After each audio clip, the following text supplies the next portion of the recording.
Everyone. I, Teenam Bora, welcome you all to today's session of the 5-day orientation program, which is being organized by DME to introduce students to multiple aspects of mass communication. Delhi Metropolitan Education, or DME, is an A-grade premier educational institute affiliated to Guru Gobind Singh Indraprasth University. The institute offers BBA, BA LLB and BBA LLB with BCI approval and BA JMC programs. It believes in imparting world-class education to its students while training them to develop and enhance their skills, as well as enabling them in taking up challenges of the industry and creating a space for themselves with their competence and vigor. DME Media School is one of the most promising media schools in the country, which focuses on the growth of the faculty and the students through academic and co-curricular activities. DME Media School in the past has organized various successful events like Cineast International Film Festival, CIFI, which was organized in collaboration with Deakin University, Melbourne in 2019. DME Media School has been organizing its flagship International Media Conference, ICANN, which was organized twice in the year 2018. ICANN was organized in March 2018 on the theme of India and Changing Aspects of News, and another one was held in November 2018 on the theme of Indian Cinema and Alternate Networks.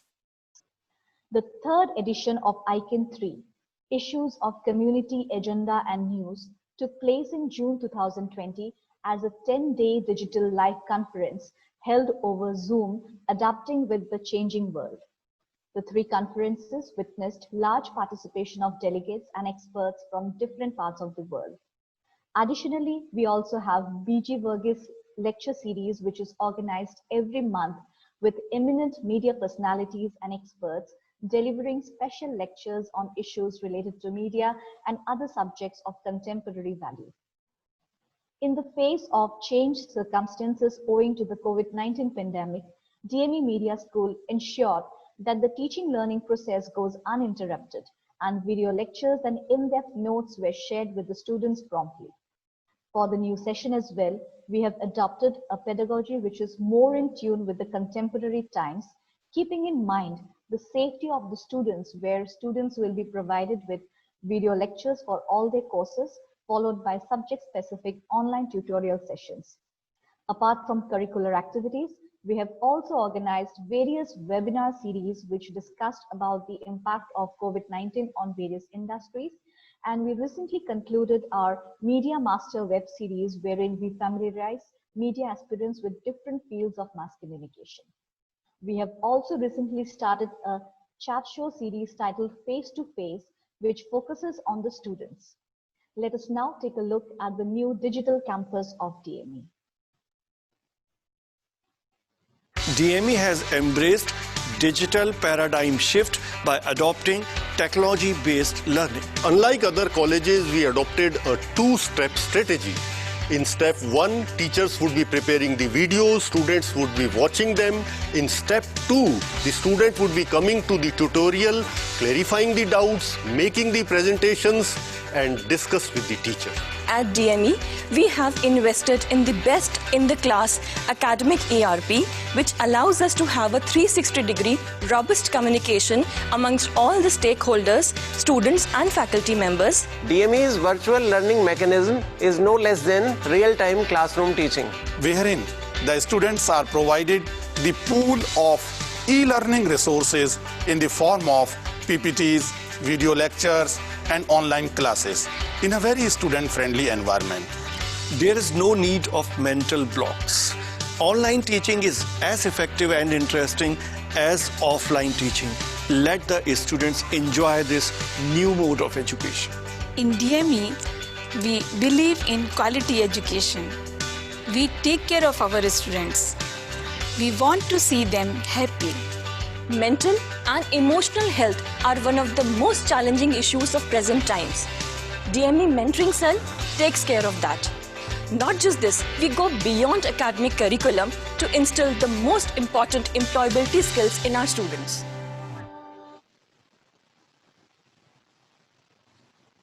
For today's orientation program, we are fortunate to have with us Ms. Kajal Suri, an actor, director, writer, and a veteran radio artist.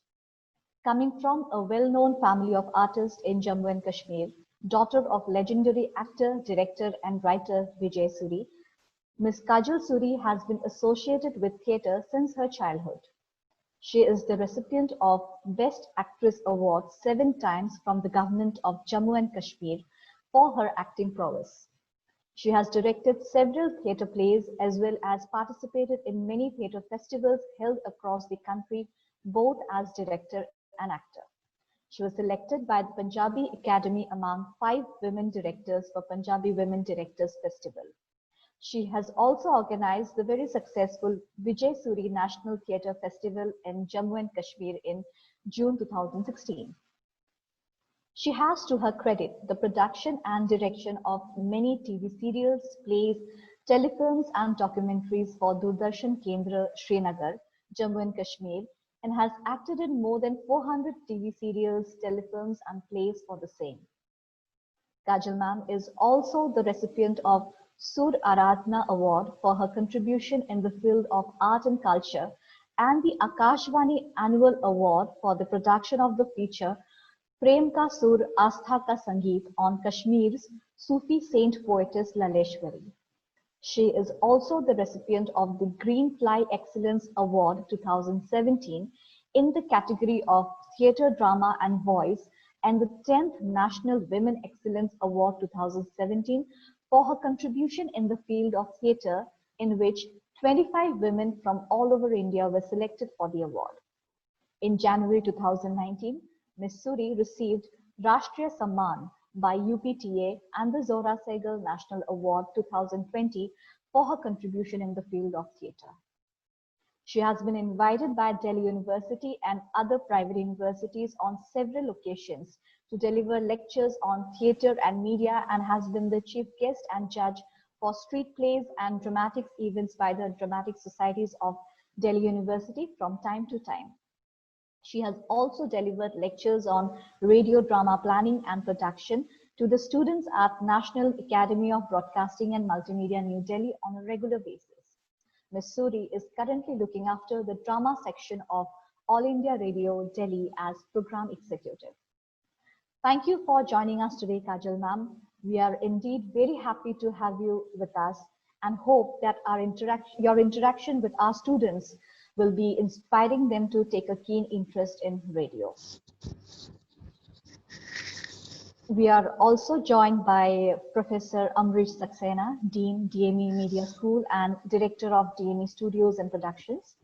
He is an accomplished media professional, researcher, author, anchor, and political analyst. He has worked at different media platforms ranging from theatre, puppetry, print, radio, television, films, and digital before switching over to media academics and research. Professor Saxena has spent a long career in active journalism, having association with groups like The Pioneer and Amrit Bazar Patrika during the 1980s. He has worked as correspondent for the first ever TV Hindi news magazine Parak on Doordarshan during 1990s.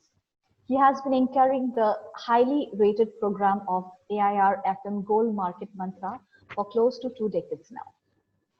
Professor Saxena has academic association with more than 20 universities, which include 4 central, 5 state, and 9 private deemed universities.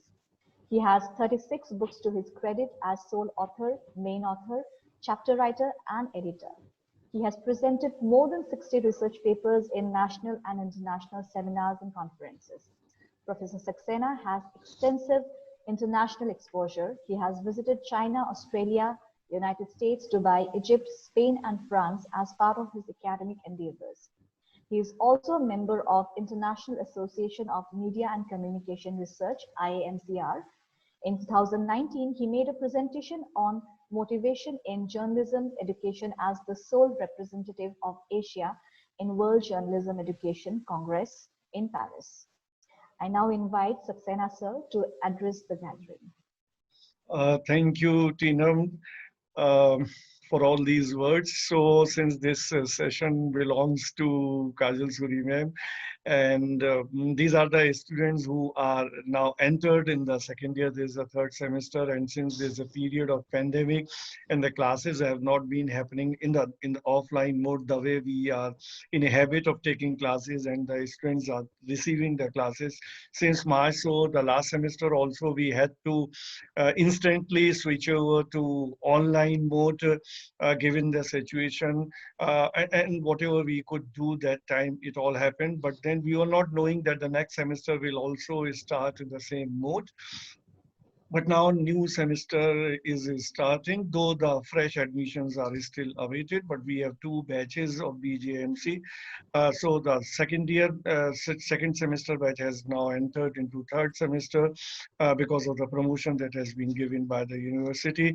And the fourth semester batch has now entered to the fifth semester. So this is the third semester batch. So there are multiple papers in every semester, and radio is an important subject which is taken up also as a core paper and also as an optional paper, wherein things related to radio jockeying and all that is to be taught. But this particular paper for which we have met in this session is a core paper which is about radio program production, and it's related to about various radio program formats and the production and all. So there could have been no better person than Kajal Suri, who has been such a versatile personality. But then she has been working in radio, so that in any case, her area of expertise, she has been dealing with the different program formats and have been handling their production for long. So that is how we requested her, and she kindly agreed to talk to the students. So I welcome Kajal Suri ma'am to be in this session, to spare this much time. And I firmly believe that this session will really be enjoyable to everybody, to all the teachers who are there in the session and the students as well. So thank you all. Tina, to you. I mean, what is next? Before we start with the session, I would like to request everyone to please keep their audio muted and cameras off. I request you to please write your questions in the chat box, which we shall be addressing after Kajal ma'am's lecture. Ma'am, the floor is all yours. Looking forward to an insightful session. Heartfelt thanks, बहुत बहुत शुक्रिया सभी का।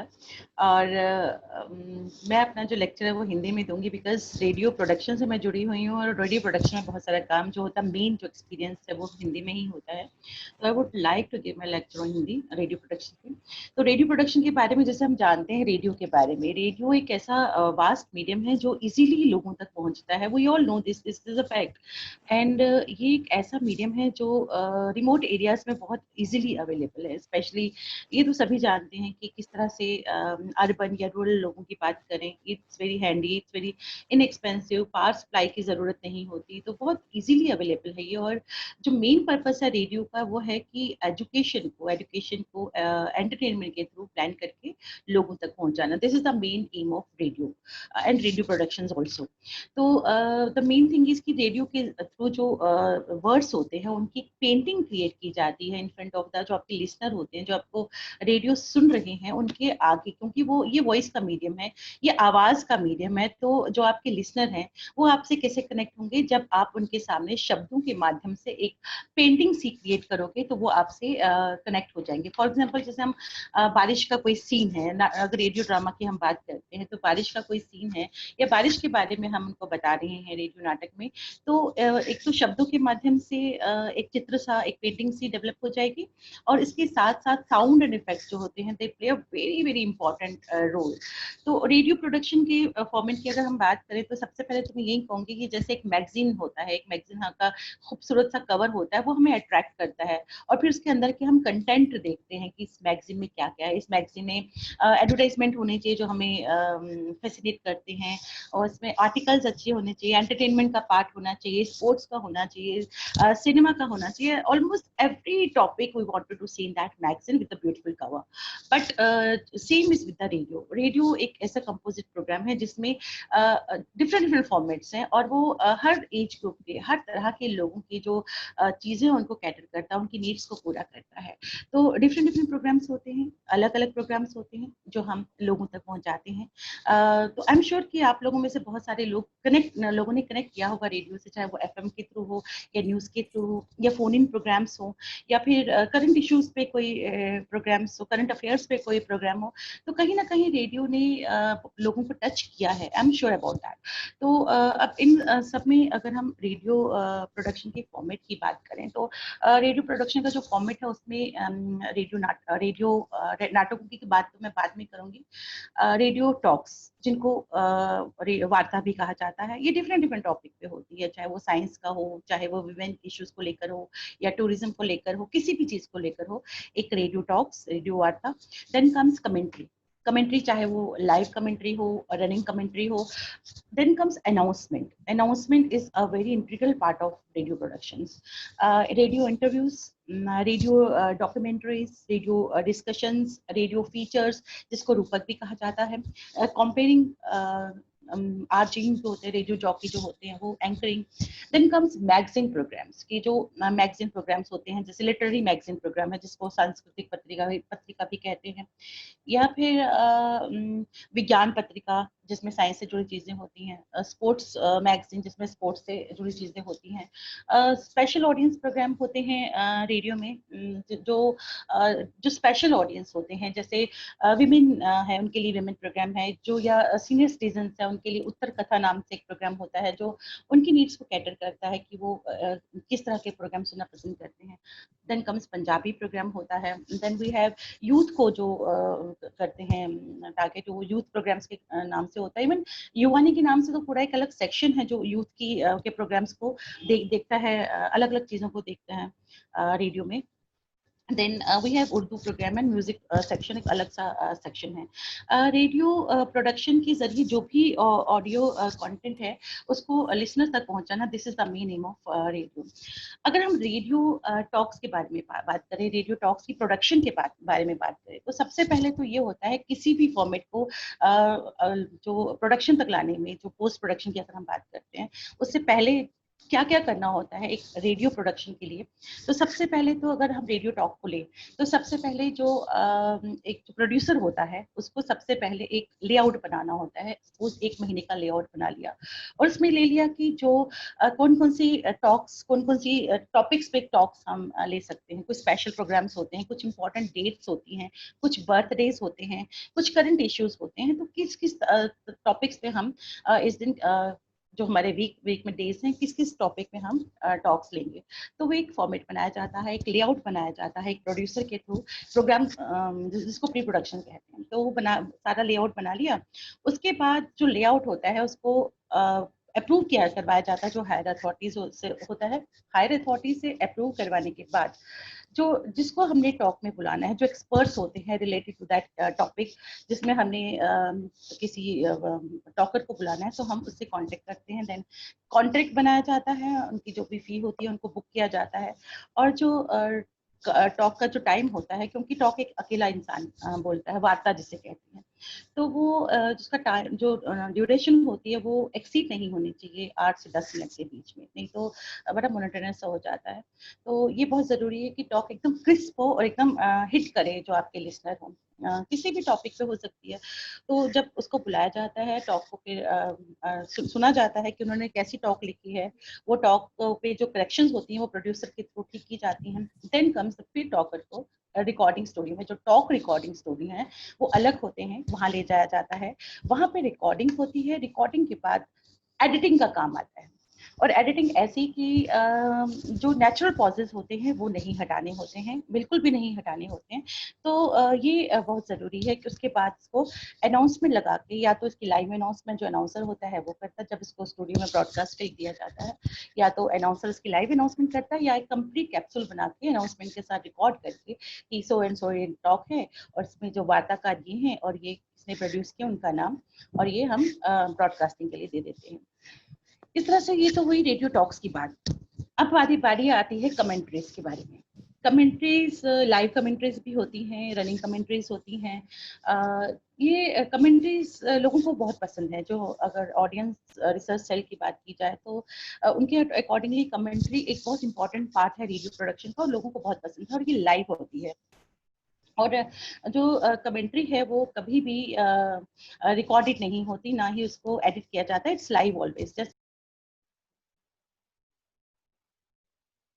तो विज्ञान भवन में for example national film festival की हम बात करते हैं, तो सपोज जैसे मैं मोस्टली नेशनल फिल्म फेस्टिवल की ही कमेंट्री करती हूँ, या कोई इंपॉर्टेंट प्रोग्राम होता है विज्ञान भवन में उसकी कमेंट्री करती हूँ, या 26 जनवरी की जो राजपथ से होता है उसकी कमेंट्री में करती हूँ। तो कमेंट्री के बारे में मैं आपको बताऊं कि जैसे सपोज नेशनल फिल्म फेस्टिवल की अगर हम कमेंट्री करने जाते हैं विज्ञान भवन में, तो एक बुकलेट सा होता है जिसपे सारी डिटेल्स होती हैं, वो हमें अच्छे से पढ़ना होता है। उसके बाद हमारे साथ ओबी टीम, जो ओबी ब्रॉडकास्ट, आउटडोर ब्रॉडकास्ट जो टीम होती है, वो पूरी इंजीनियर जो होते हैं वो साथ जाते हैं। कमेंट्री बूथ में हम लोग जाते हैं, विज्ञान भवन की मैं खास बात कर रही हूँ। कमेंट्री बूथ में जाकर जब फंक्शन शुरू होता है तो उसके अकॉर्डिंगली हम अपना होमवर्क करके, और जो हमें बुकलेट दिया जाता है उसके अकॉर्डिंगली हम कमेंट्री करते हैं। और वो जो कमेंट्री होती है वो लाइव ओबी ब्रॉडकास्ट, जो इंजीनियर्स होते हैं, जो हमारी ओबी टीम होती है, आउटडोर ब्रॉडकास्ट की जो टीम होती है, उसके जो इंजीनियर्स होते हैं वो उसको लाइव स्टूडियो तक पहुंचाते हैं। वहां से अनाउंसर अनाउंसमेंट करता है उस कमेंट्री की। जैसे नेशनल फिल्म फेस्टिवल मैंने आपको बात की, उसी तरह अगर 26 जनवरी के कमेंट्री की अगर हम बात करें तो उसका भी यही होता है कि जैसे हम राजपथ पे कमेंट्री करते हैं तो हमें डिटेल्स दी जाती हैं, उसके अलावा होमवर्क किया जाता है।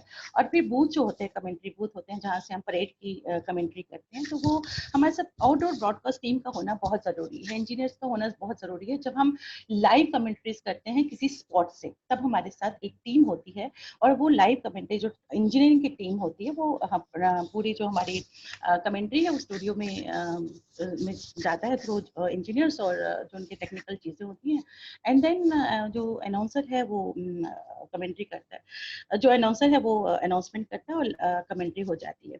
तो इसमें इंजीनियर्स का बहुत ज़्यादा इंपॉर्टेंट रोल है। और कमेंटेटर जो भी हिंदी करता है, 2 कमेंटेटर्स होते हैं, चाहे वो हिंदी का हो इंग्लिश के हो। 2 तरह से कमेंट्री होती है, हिंदी की अलग, इंग्लिश की अलग। 2 लोग होते हैं कमेंटेटर, एंड हिंदी इंग्लिश की कमेंट्री होती है। और इसी तरह से 15 अगस्त की भी कमेंट्री होती है कि जो स्पॉट है वहाँ वो भी टीम जाती है, हिंदी इंग्लिश कमेंटेटर जाते हैं अपने होमवर्क के साथ। जब इवेंट शुरू होता है they start doing their commentary, and वो कमेंट्री को स्टूडियो के थ्रू लाइव ब्रॉडकास्ट किया जाता है। ये कमेंट्री की बात है। Then comes radio announcement. Radio announcement तो बहुत इंपॉर्टेंट है, उसके बगैर तो कोई भी प्रोग्राम एयर पे नहीं जा सकता जब तक रेडियो की उस प्रोग्राम में क्या है ये नहीं पता चले जब तक लिसनर्स को। तो रेडियो प्रोग्राम जो अनाउंसर है वो बहुत स्पार्ट होकर अपनी अनाउंसमेंट करता है। मैं रेडियो अनाउंसमेंट की बात करें, इसमें उसको अपनी इमोशंस नहीं लानी है। जो रेडियो अनाउंसमेंट है बहुत स्पार्ट होकर बहुत अपनी अनाउंसमेंट करता है, कोई इमोशंस नहीं होती। जैसे अगर मैं बात करूं एक अनाउंसमेंट की, जैसे अनाउंसर बोलेगा ये आकाशवाणी है, अब हम आपको सुनवाते हैं वार्ता, सो एंड सो, वार्ता का नाम जो भी, और वार्ताकार है ये opening announcement and closing announcement. अभी आप सुन रहे थे वार्ता, वार्ताकार थे ये, प्रस्तुति ये है वार्ता के अनाउंसमेंट। अब लाइव कमेंट्री की अगर हम अनाउंसमेंट की बात करें तो लाइव अनाउंसमेंट की कमेंट्री में जो अनाउंसर है वो बोलेगा ये आकाशवाणी है। अब हम आपको विज्ञान भवन लिए चलते हैं, जहाँ से आप सो एंड सो इवेंट का आंखों देखा हाल सुनेंगे। आंखों देखा हाल दे रहे हैं हिंदी में सो एंड सो, और इंग्लिश में सो एंड सो। ये उसकी जो नेशनल फिल्म अवार्ड्स की या क्रिकेट की या किसी भी तरह की जो कमेंट्री है उसकी कमेंट्री के बारे में इस तरह से बात करते हैं। अभी तो मैंने नेशनल फिल्म अवार्ड्स की जो कमेंट्री वो किस तरह से करते हैं, अनाउंसमेंट की बात की, जो वो अनाउंसमेंट किस तरह से करते हैं उसके बारे में मैंने आपको बताया। Then comes radio interviews. Radio interviews बहुत ही इम्पॉर्टेंट पार्ट है रेडियो प्रोडक्शन का। ये रेडियो इंटरव्यूज कहीं भी किसी भी जो अलग अलग सेक्शंस हैं वहाँ के लिए हो सकता है। जैसे हिंदी वार्ता के हिंदी जो सेक्शन है उसका अलग, उसके लिए अलग लोग होते हैं जिनका आप इंटरव्यू करते हैं, या इंग्लिश प्रोग्राम्स हैं उनके लिए अलग आप पर्सन्स को चूज करते हैं इंटरव्यू के लिए, FM पे अलग अलग लोग आते हैं इंटरव्यूज के लिए। तो ये किसी भी शख्सियत को बुलाकर उसका इंटरव्यू किया जाता है स्टूडियो में। तो ये या तो शख्सियत होती है जिसने अपने किसी कला के क्षेत्र में कुछ काम किया हो या अपने फील्ड में कोई काम किया हो, तो ये शख्सियत होती है। देन कम्स डॉक्टर्स होते हैं। जैसे आजकल इतना मुश्किल वक्त चल रहा है, तो कोविड का टाइम जैसे चल रहा है, तो आकाशवाणी की ये हमेशा कोशिश रही है कि इस मुश्किल दौर में भी वो डॉक्टर्स को बुला के जो लोग हमें सुन रहे हैं, जो लिसनर्स हमें सुन रहे हैं, उनके इंटरव्यूज हों। और एंटरटेनमेंट के लिए हम अलग अलग जो पर्सनैलिटीज हैं एंटरटेनमेंट से जुड़ी हुई, उनको बुला के उनका इंटरव्यू किया जाता है। साहित्यकारों का इंटरव्यू किया जाता है, किसी भी शख्स का इंटरव्यू किया जाता है।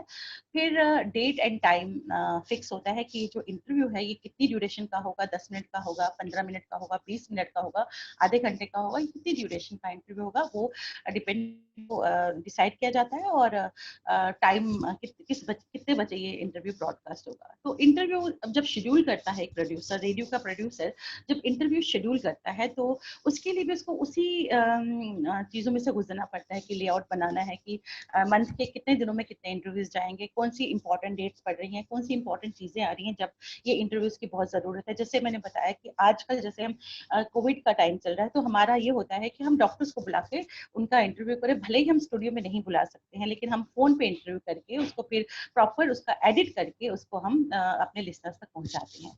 तो ये हो गई इंटरव्यू के बाद। देन इंटरव्यू में एक चीज़ और ज़रूरी देखनी होती है कि कई बार जब हम इंटरव्यू रिकॉर्डेड होते हैं, लाइव भी होते हैं, लेकिन मोस्टली रिकॉर्डेड इंटरव्यूज होते हैं। और कई बार ऐसा होता है कि बातें करते करते करते वक्त का पता नहीं चलता, और हमारी अगर ड्यूरेशन आधे घंटे की है इंटरव्यू के, तो इंटरव्यू सपोज 45 मिनट का हो गया, तो फिर वो एडिटिंग में उसको जो इंटरव्यू है उसको एडिटिंग में क्रिस्प करना पड़ता है, उसको एडिट करना होता है। जो इंपॉर्टेंट चीज़ें होती हैं उसको निकाल के 20 और 25 मिनट, अगर आधे घंटे का इंटरव्यू है तो उसकी ड्यूरेशन 26-27 मिनट होनी चाहिए, ताकि जो अनाउंसर है उसको भी अपनी अनाउंसमेंट करने का मौका मिल जाए। क्योंकि अनाउंसमेंट बहुत ज़रूरी है, बिकॉज रेडियो में ये होता है कि एक एक सेकंड हमारे लिए बहुत कीमती होता है। तो अगर 1 सेकंड या 2 सेकंड भी ओवर कैरी कर गया इंटरव्यू, तो आगे वाला जो प्रोग्राम है उस पर इफेक्ट पड़ेगा, और ये हमारे लिए ब्लंडर होते हैं। तो वक्त बहुत इंपॉर्टेंट है रेडियो प्रोडक्शन में, बहुत ही इंपॉर्टेंट। अगर आपका आधे घंटे का प्रोग्राम है या 10 मिनट का प्रोग्राम है, तो उसकी ड्यूरेशन 9:45 तक वो खत्म होना चाहिए विद अनाउंसमेंट, ताकि आगे के लिए जो आगे का जो प्रेजेंटर है, जो आगे का अनाउंसर है, उसको आगे का प्रोग्राम विद अनाउंसमेंट स्टार्ट करने का टाइम मिले। तो ये बहुत इंपॉर्टेंट है टाइमिंग, जब हम रेडियो प्रोडक्शन की बात करते हैं। तो then comes radio discussion. Radio discussion में ये होता है कि वो, जैसे मैं आपसे हिंदी वार्ता की बात कर सकती हूँ, या इंग्लिश प्रोग्राम्स की बात करें, या फिर हम हेल्थ की बात करें, तो उसमें डिस्कशन होता है। जैसे हेल्थ के किसी टॉपिक, जैसे फार्म एंड होम की बात करें, या फैमिली वेलफेयर की बात करें। जो फैमिली वेलफेयर एक यूनिट है ऑल इंडिया रेडियो का, जिसमें हेल्थ से रिलेटेड चीज़ों पर डिस्कशन होती हैं, टॉक्स होती हैं, प्रोग्राम्स होते हैं। या फैमिली वेलफेयर या फार्म एंड होम की बात करें, जिसमें जो कृषि है, फार्म एंड होम से रिलेटेड चीज़ों बात होती है। या फिर जैसे मैंने आपसे बात की वुमेन प्रोग्राम की, अगर हम बात करें, तो इसमें भी वुमेन इशू से रिलेटेड डिस्कशंस होती हैं।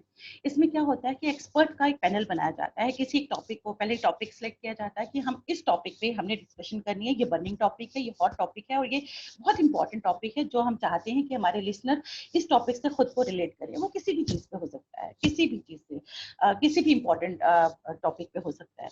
तो फिर हम 3-4 लोगों को सिलेक्ट करते हैं, एक्सपर्ट जो होते हैं उस टॉपिक के, उनका सिलेक्शन किया जाता है। और फिर उसके बाद सिलेक्शन के बाद उनको जो मॉडरेटर होता है उसको बुक किया जाता है, कि जो मॉडरेट करे चीज़ों को, जो डिस्कशन को मॉडरेट करे, उनको बुक किया जाता है, उसको बुक किया जाता है। और 20-25 मिनट की ड्यूरेशन होती है। और इसमें जितने भी पार्टिसिपेंट्स होते हैं, वो अपने अपने विचार, एक हॉट डिस्कशन होती है जिसमें अपने अपने विचार कहते हैं, और मॉडरेटर सबसे सवाल पूछता है। और फिर कई बार ये भी होता है कि ये जो डिस्कशन होती है ये ओवर कैरी हो जाती है, और जब ओवर कैरी हो जाती है डिस्कशन, तो सेम एडिटिंग करना होता है। तो डिस्कशन, मोस्टली जो डिस्कशन होती है वो हमेशा ही रिकॉर्डेड होती है, वो लाइव नहीं होती। इंटरव्यूज जो होते हैं वो कई बार लाइव हो जाते हैं, और जब लाइव इंटरव्यू भी जब ओवर कैरी होना शुरू हो जाते हैं, तो जो एक और जो प्रोडक्शन में हमारा जो हेल्प करते हैं, जो ब्रॉडकास्टिंग असिस्टेंट होते हैं, वो बताते हैं कि वो इशारे से बताते हैं कि ऐसे टाइम हो गया, अब आप खत्म करिए इसको, इशारे से इसका मतलब होता है कि टाइम हो गया, इसको खत्म कीजिए। तो टाइम, जैसे मैंने कहा कि बहुत इम्पोर्टेंट चीज है डिस्कशन रेडियो प्रोडक्शंस के लिए। अब मैं बात करती हूँ रेडियो नाटकों की, क्योंकि मैं रेडियो नाटकों से ही जुड़ी हुई हूँ। अभी हम रेडियो डिस्कशन तक ही पहुंचे हैं, रेडियो के जो मैंने फॉर्मेट्स आपको बताए, अभी हम रेडियो डिस्कशन पे पहुंचते हैं। लेकिन अब मैं जो इम्पोर्टेंट पार्ट है रेडियो नाटक का, जो सबसे मुश्किल पार्ट है, बाकी चीजें जैसे जैसे हम डिस्कशन की बात करें वो करना बहुत आसान है कि लोगों को बुला लिया, एक्सपर्ट्स को बुला लिया, एक मॉडरेट ने कंडक्ट कर लिया और उसको सिंपल एडिट करके ब्रॉडकास्ट के लिए दे दिया विद अनाउंसमेंट। वार्ता में भी यही होता है, कमेंट्री लाइव जाती है, उसमें कोई प्रॉब्लम नहीं होती। बट अगर हम रेडियो ड्रामा की बात करें, क्योंकि ये आकाशवाणी का एक स्पेशलाइज्ड सेक्शन है, अगर हम रेडियो ड्रामा की बात करें तो ये बहुत ही एक तरह से बहुत ही मुश्किल है as compared to other format. तो ये जैसे जो नाटक है वो काव्य का रूप कहा जाता है। तो अगर हम जो देखते हैं, जो आंखों से देखते हैं नाटक, उसको दृश्य काव्य कहते हैं, लेकिन जो कानों से सुना जाता है उसे श्रवण काव्य कहते हैं। तो ये एक तरह से श्रवण काव्य का रूप है रेडियो नाटक। तो रेडियो नाटकों के अलग अलग रूप हैं, जैसे सोशल भी हो सकता है, पॉलिटिकल होता है, हिस्टोरिकल होगा, और इसके अलावा मनोवैज्ञानिक होगा। तो ये रेडियो नाटक है, it is dramatic audio performance in radio drama. This is dramatic audio performance. जो भी कुछ है वो शब्दों के माध्यम से आप अपने लिसनर तक पहुंचा रहे हैं। अब रेडियो नाटकों की भाषा कैसी होनी चाहिए, क्योंकि रेडियो नाटक तो आपने प्लान कर लिया, आपने लेआउट बना लिया कि हमको हफ्ते में 2 या 3 नाटक करने हैं, आधे घंटे के नाटक करने हैं, 15 मिनट के नाटक करने हैं और 1 घंटे का नाटक करना है। ये 3 नाटक आपके फिक्स हैं कि आपको ये एक हफ्ते में ये नाटक करने हैं, और आपको 1 महीने का शेड्यूल बनाना है, लेआउट बनाना है कि इस 1 महीने में हमको कितने नाटक करने पड़ेंगे। तो हमने जब नाटक का लेआउट बना लिया, उसको अप्रूव करवा लिया, तो फिर हम जो हमारे जो राइटर हैं उनसे बात करते हैं कि हमें ये नाटक चाहिए और ये नाटक इस दिन ब्रॉडकास्ट होगा, तो उससे हमें 15 दिन या 20 दिन पहले वो नाटक मिलना चाहिए, क्योंकि हमने इस नाटक पे बहुत काम करना है। सिर्फ स्क्रिप्ट का मिलना काफी नहीं होता रेडियो नाटक में कि हमें स्क्रिप्ट मिल गया और हम नाटक कर लेंगे, नो, ये नहीं होता। तो स्क्रिप्ट कैसी होनी चाहिए, रेडियो नाटक की भाषा कैसी होनी चाहिए, भाषा जो है रेडियो की वो बहुत ही लोग सीखते हैं रेडियो से लोग बोलना सीखते हैं, और रेडियो से मैंने बहुत सीखा है। मेरी जो भाषा है वो बहुत सही हुई है अगर मैं कहूँ रेडियो से। तो रेडियो नाटकों की जब स्क्रिप्टिंग की बात होती है तो भाषा का खास ख्याल रखा जाता है, ताकि जो लिसनर है वो, क्योंकि वॉइस का माध्यम है आकाशवाणी, रेडियो नाटक या रेडियो प्रोडक्शन से जुड़ी हुई जो भी चीजें, तो जो भी वो सुन रहा है तो उसके सामने एक चित्र बन जाए, पेंटिंग बन जाए, और वो अपने आप को रेडियो नाटक के साथ कनेक्ट कर ले। कनेक्शन का मतलब ये होता है कि जब वो रेडियो सुन रहा है तो उसे लगे कि वो उस जगह पे पहुंच गया है जहाँ पे ये नाटक हो रहा है। ये रेडियो नाटक की बात नहीं है, अगर हम स्टेज पे भी नाटक कर रहे हो, एक रंगकर्मी जो होता है वो जब स्टेज पे नाटक करता है तो वो जब कनेक्ट नहीं कर पाता अपने आप को, ऑडियंस उसके साथ कनेक्ट नहीं होते तो वो छोड़ के चले जाते हैं, वो आधा नाटक छोड़ के चले जाएंगे। तो इसलिए जो कनेक्शन की जो मैं बात कर रही हूँ, this is very very very important, कि जब रेडियो नाटक हो रहा है और जो एक लिसनर उसको सुन रहा है, क्योंकि ये आवाज का माध्यम है और हम एक लिसनर के लिए प्रोग्राम कर रहे हैं, नाटक हम लिसनर के लिए बना रहे हैं, तो हमारी लिसनिंग भी बहुत होनी चाहिए। तो वो जब विजुलाइज करता है कि ये सब चीजें हो रही हैं और वो जब उस नाटक की सोल में चला जाता है तो वो एक सफल नाटक हो जाता है। तो भाषा ऐसी होनी चाहिए कि वो उसे रिलेट करे, ये ओढ़ी हुई भाषा नहीं होनी चाहिए कि ये बिल्कुल नेचुरल भाषा होनी चाहिए, और शब्दों के माध्यम से एक पेंटिंग उसके सामने बन जानी चाहिए और वो अपने आप को कनेक्ट कर ले। अब रेडियो नाटक के जो इम्पोर्टेंट एलिमेंट्स हैं, रेडियो ड्रामा के जो इम्पोर्टेंट एलिमेंट्स हैं, जिनके बिना रेडियो नाटक नहीं हो सकता, जो बहुत ज़रूरी है रेडियो नाटक पे, अगर आप कोई रेडियो नाटक करना चाहे तो उसके लिए सबसे पहले क्या करना होगा, हमें जो एलिमेंट्स की अगर मैं बात करती हूँ, तो सबसे पहले एक प्लॉट कि आप किस टॉपिक पे नाटक करेंगे, कॉमेडी है, हिस्टोरिकल है, सोशल है, कौन सा टॉपिक है, वो टॉपिक आपने सिलेक्ट कर लिया। उसके बाद डायलॉग्स पे हम आते हैं, देन कम्स नरेशन, फिर म्यूजिक का पार्ट आता है, फिर साउंड का पार्ट आता है, फिर इको रिवर्ब आपको कहाँ डालना है, कुछ नाटक ऐसे होते हैं जहाँ आपको रिवर्ब डालने की जरूरत होती है, then voice is very important, आपका डिक्शन कैसा होना चाहिए, ये सारी चीजें हेल्प करती हैं रेडियो ड्रामा के लिए। These are important elements of radio drama. अब डायलॉग्स की अगर हम प्लॉट का तो मैंने जैसे बता दिया कि किस टॉपिक पे आप करना चाहते हो, वो आपका थीम है, आपका प्लॉट है, उसके बाद स्क्रिप्टिंग की बात आती है, डायलॉग्स की बात आती है। तो जो रेडियो नाटक है ये डायलॉग का माध्यम है, ये आवाज लफ्जों का माध्यम है, शब्दों का माध्यम है। तो अगर रेडियो नाटक की जो कला है वो डायलॉग संवाद जिसे कहते हैं हम, संवाद लेखन की कला है रेडियो ड्रामा। तो रेडियो प्ले जो है वो डिपेंड करता है आपके डायलॉग्स पर। बिना डायलॉग के रेडियो नाटक नहीं होता। अगर हम दूसरे मीडियम्स की बात करें, जैसे टीवी हो गया, थिएटर हो गया, तो अगर हम दूसरे या फिल्म्स हो गई, तो दूसरे मीडियम की बात करें तो वहाँ पे नॉन वर्बल प्लेस भी हो जाते हैं, क्योंकि वहाँ पे आपको आपकी बॉडी लैंग्वेज, आपका सेट, आपकी बाकी चीजें, आपका मेकअप, आपका कॉस्ट्यूम, सब चीजें बहुत हेल्प करती हैं, सारी चीजें हेल्प करती हैं। तो वहाँ पे आप माइम भी कर सकते हो, आप नॉन वर्बल प्लेस भी कर सकते हो। लेकिन रेडियो ड्रामा जो है वो डायलॉग के बिना हो ही नहीं सकता, क्योंकि आपने अपनी आवाज के माध्यम से लोगों तक पहुंचना है, क्योंकि आवाज का माध्यम है, एक्शन देख नहीं सकते। डायलॉग्स के जरिए ही पूरी की पूरी जो कहानी है वो कही जाती है। जरूरत के मुताबिक जो पार्टिसिपेंट्स हैं रेडियो नाटक के, उनकी कॉस्ट्यूम्स के बारे में बताया जाता है, उनकी करेक्टराइजेशन की क्या करेक्टर है, उनकी एज क्या है, वो सारे डायलॉग्स के माध्यम से बताया जाता है।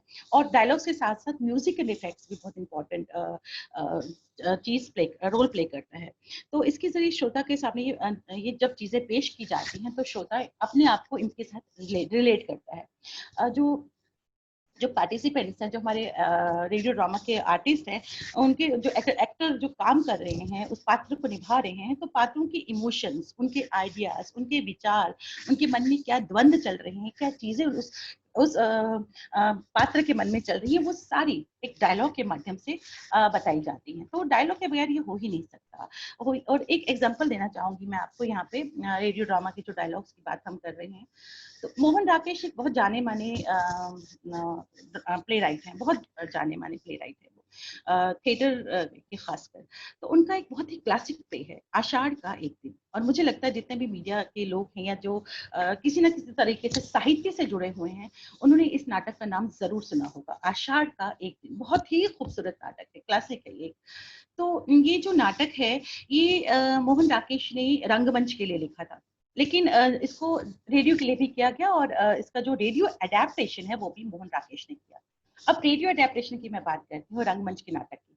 तो रंगमंच में जो नाटक होता है 2-2.5 घंटे का होता है, उसमें बहुत बारीकियां लिखी होती हैं कि ये चीज ऐसा होना होगा, यहाँ ऐसा होगा, उसकी एंट्री हुई, ये सारा रंगमंच के नाटक में लिखा होता है। लेकिन जब रंग नाटक को आकाश नाटक, रेडियो नाटक के लिए में अडेप्ट करना है तो थोड़ा सा मुश्किल हो जाता है, क्योंकि 2-2.5 घंटे के जो नाटक को आपने आधे घंटे या 1 घंटे में समाना है, बिना उस नाटक की सोल को खराब किए, कि उस नाटक की जो आत्मा है वो ना मरे, वो अपनी उस सोल के साथ ही उसी रूप में रेडियो में दर्शकों, जो हमारे श्रोता हैं, उनको सुनाई दे। रंगमंच पे तो दर्शक देखते हैं, लेकिन रेडियो नाटक जो है वो एक श्रोता ही सुनता है। तो उन्होंने इसको अडेप्ट किया। तो उसका एक डायलॉग है, अडेप्ट करने के बाद जैसे मैं आपसे बात की कि शब्दों की एक तस्वीर एक आपके श्रोता तक पहुंचनी चाहिए, ताकि वो उसको अपने साथ रिलेट करे। ये बहुत जरूरी है। और उसको आप किस तरह से बोलते हो, किस तरह से वॉइस मॉड्यूलेशन के साथ बोलते हो, आपको अपनी वॉइस पे काम करना है रेडियो नाटक के लिए, आपका डिक्शन सही होना चाहिए। तो मैं उसका एक वो आपको बताती हूँ, जो मोहन राकेश का जो एक प्ले है उसका एक डायलॉग बताती हूँ, उससे आपको बिल्कुल क्लियर हो जाएगा कि शब्दों के जो चित्र की मैं बात कर रही हूँ वो क्या होता है। मलिका का डायलॉग है, आषाढ़ का पहला दिन माँ, आषाढ़ का पहला दिन, और ऐसी वर्षा माँ की दूर दूर तक की घाटियां भी वर्षा में भीग गई। माँ देखो ना मैं कितनी भीग गई हूँ, मेरे वस्त्र कितने भीग गए हैं माँ, आषाढ़ का पहला दिन। तो ये जो डायलॉग है, ये जब जो करेक्टर है जिसने ये डायलॉग बोला है वॉइस मॉड्यूलेशन के साथ, इसमें जो चीजें जो हेल्प करती हैं वो है आपका म्यूजिक, वो है आपका इफेक्ट, साउंड इफेक्ट जो कि हम बात करते हैं। तो साउंड इफेक्ट, आपका वॉइस मॉड्यूलेशन और आपका म्यूजिक, इन सब चीजों से ना बिल्कुल वैसा एटमॉस्फेयर बन जाएगा कि वाकई बारिश हो रही है, बिजली चमक रही है, और जो एक लिसनर है वो आपके साथ उसी दौर में पहुंच जाएगा, आपके रेडियो नाटकों के साथ आपके साथ चलना, सफर चलना शुरू हो जाएगा। तो इससे सब कुछ पता चलेगा, इस पूरे डायलॉग से एक तस्वीर सी आ जाएगी लिसनर के सामने। डायलॉग में के जरिए ये भी पता चलता है कि जो करेक्टर पाठ कर रहा है, जो भी पात्र है, वो जो करेक्टर कर रहा है, वो करेक्टर कितना पढ़ा लिखा है, कितना अनपढ़ है, क्या वो एक बॉस है या वो एक नौकर है, या क्या उसका करेक्टर है, उसका बैकग्राउंड कैसा है, उसके कॉस्ट्यूम कैसे हैं, उसने क्या पहना हुआ है, ये सारी चीजें एक डायलॉग्स के जरिए पता चलती है। जैसे कि मैंने पहले कहा कि ओढ़ी हुई भाषा नहीं होनी चाहिए, नेचुरल होनी चाहिए। और जो एक पात्र है वो एक ही वक्त में एक भाई का किरदार भी करता है, एक बेटे का किरदार भी निभाता है, एक दोस्त का किरदार भी निभाता है, एक पति का किरदार भी निभाता है, और इन सब से वो अलग अलग तरीके से बात करता है। और ये हमारी रियल लाइफ में भी ऐसा होता है कि एक जो शख्स है, क्योंकि मैं समझती हूँ कि नाटक हम सबके अंदर कहीं ना कहीं है, क्योंकि जब हम अपनी आम जिंदगी में भी हम जब बात करते हैं तो एक इंसान कई तरह के करेक्टर निभाता है, एक बेटे का करेक्टर निभाता है, दोस्त का निभाता है, भाई का करेक्टर निभाता है। तो उसी तरह से रेडियो में भी जब अगर रेडियो नाटकों की जब मैं बात कर रही हूँ, या किसी भी तरह के नाटक में जब एक करेक्टर अलग अलग वो निभाता है, तो वो सबसे उसका जो बात करने का तरीका भी होता है वो अलग हो जाता है। अब एक बार मैं आपको एग्जांपल दूंगी, जैसे मैंने आपसे बात की कि रेडियो नाटक क्योंकि आवाज का माध्यम है और लोग उसको देख नहीं पाते, सिर्फ सुनते हैं और सुनकर ही कनेक्ट होते हैं और रिलेट करते हैं। तो इसी तरह जो हमारे जो लिसनर है उनको पता चल जाता है कि जो जो पात्र है उसका हुलिया कैसा है, उसकी वेशभूषा कैसी है, उसकी जो भाव है वो कैसे हैं। तो एक नाटक है शिव धनुष, बहुत ही क्लासिक नाटक है वो। तो उसमें लक्ष्मण और विश्वामित्र का एक संवाद चल रहा है परशुराम को लेकर। छोटा सा है, इसमें लक्ष्मण कहते हैं परशुराम को देखकर, ये तपस्वी कौन है? विश्वामित्र। विश्वामित्र कहते हैं ये परशुराम है। तो लक्ष्मण कहते हैं इतना रौद्र रूप, ज्वाला बरसाती आंखें, तमतमाता मुंह, बलिष्ठ शरीर, रुद्राक्ष धारण किए हुए, हाथ में वज्र रूप परशु। और तब परशुराम कहते हैं ये परशुराम है, अनन्य शिव साधक है। तो अब इस पूरे डायलॉग में एक पूरे इफेक्टिव तरीके से जो एक पात्र है जो परशुराम है उनका परिचय दिया गया है, जिसे लिसनर अच्छे से विजुलाइज कर रहे हैं। पात्र शब्दों के माध्यम से जो बात करता है उसे डायलॉग कहते हैं। कि इसमें कि परशुराम का जो कॉस्ट्यूम है वो कैसा है, उनका जो भाव है वो कैसा है, उस सबका परिचय डायलॉग्स के जरिए इस नाटक में दिया गया है। अब रेडियो नाटक में जैसे मैंने आपसे कहा कि प्लॉट इंपॉर्टेंट है, डायलॉग्स इंपॉर्टेंट है, नरेशन बहुत इंपॉर्टेंट है। कई नाटक ऐसे होते हैं जिसमें जैसे आधे घंटे का एक नाटक है और हम हिस्टोरिकल कोई नाटक कर रहे हैं, तो उसमें ये बहुत जरूरी है कि उन छोटी छोटी घटनाओं को जो कई बार मुश्किल हो जाता है कि हम इसको पूरे नाटक में समाएं, तो एक नरेटर की जरूरत पड़ती है। नरेटर उस वक्त के बारे में भी बताता है जिस दौर का वो नाटक है और डिस्क्राइब करता है उन चीजों को, जो घटनाएं होती हैं उस नाटक के अंदर, उनको कमेंट्री के थ्रू डिस्क्राइब करता है। और नरेटर को सूत्रधार भी कहते हैं और वाचक स्वर भी कहा जाता है। जैसे एक आदिवासी की लाइफ पे एक नाटक था जिसमें उनकी संस्कृति, उनका रहन सहन, ये सारी चीजें बतानी थी हमको। तो अब हमारा ड्यूरेशन 30 मिनट था नाटक का, तो 25 मिनट में 26-27 मिनट में खत्म करना था हमें नाटक। तो ये बहुत वास्ट हो रहा था, तो उसके लिए एक नरेटर की जरूरत पड़ी कि नरेटर एक आए और अपनी चीजों को बताए ताकि जो हमारे सुनने वाले हैं उन चीजों को समझ सके। उसका एक एग्जाम्पल देती हूँ। 2 लोग हैं आदिवासी, वो उन्होंने हाट जाना है। जैसे मैजू कहता है हाट चलना है, तो लुकना कहती है हाट तो चलना ही है, लेकिन पहले थोड़ा सा खाना तो बना लें। तब नरेटर आता है इस चीज को आगे ले जाने के लिए। नरेटर कहता है ये हाट भी आदिवासियों के जीवन में क्या चीज है। हाट इनके घूमने की तरह होता है, जहाँ जरूरी सामान मिलता है, जहाँ इनके मनोरंजन का जरिया भी होता है। घूम आते हैं वो वहां पर, खेल तमाशे भी होते हैं, और हाट जाने के लिए आदिवासी सज धज कर तैयार होते हैं। एक उत्सव की तरह होता है हाट। ये नरेटर ने बोला। वापस आगे आपके करेक्टर, जिनकी एंट्री करते हुए, अरे लुकना तुम तैयार नहीं हुई अभी। अब दोबारा से नरेटर आता है, नरेटर कहता है, ये रेडियो नाटक की बात कर रही हूँ, नरेटर कहता है, जिनकी तैयार होकर आई है, सफेद साड़ी, लाल बिंदी, कान में पीतल की मुर्की, बालों में तेल और फूल लगाए हुए आई है। ये सब नरेटर बता रहा है लिसनर को। ये जो बातें डायलॉग में नहीं है लेकिन ये नाटक में है, और ये आना, इन सब बातों का नाटक में आना बहुत जरूरी है, इसलिए नरेटर को रखा गया है। इस नाटक के जरिए आदिवासी लोगों का रहन सहन, उनकी संस्कृति, उनका जीवन वगैरह का परिचय देना था, और नरेटर के जरिए ये सब कहने की कोशिश की गई है। इस तरह एक और एग्जाम्पल मैं आपको देती हूँ। लल्लेश्वरी एक नाटक था जिसके लिए मुझे आकाशवाणी एनुअल अवार्ड मिला था। फीचर भी बनाया है इसमें मैंने, और नाटक भी। तो लल्लेश्वरी एक बहुत, she was the first Sufi saint of Kashmir, पहली सूफी कवित्री थी कश्मीर की, और बहुत नाम है उनका। उनके जो वाक हैं जो उन्होंने लिखा है, उनको कविताएं जो उन्होंने लिखी हैं ह्यूमैनिटी पे, उनको वाक कहते हैं, तो इसलिए वो लल वाक्स के नाम से मशहूर हैं। तो बहुत वास्ट सब्जेक्ट था, तो उसको 1 घंटे में समेटना बहुत मुश्किल था। तो 2 नरेटर बनाए गए, मेल एंड फीमेल। तो कश्मीर की बात कर रही थी, तो कश्मीर में झेलम है और चिनार है, दोनों को नरेटर बनाया गया, और वो नरेटर कहानी को नरेट करते हैं, बीच बीच में पात्र आके उस कहानी को बढ़ाते हैं, और फिर बीच बीच में नरेटर आते हैं, झेलम और चिनार लल्लेश्वरी से जुड़ी बातें बनाते हैं, और इस तरह से ये बहुत सुनने में भी बहुत इंटरेस्टिंग हो जाता है। इसी तरह अगर हम हिस्टोरिकल प्लेस की बात करें, चाहे तुगलक हो, चाहे हजरत महल हो, तो वो बहुत बड़ी बड़ी हो जाती हैं,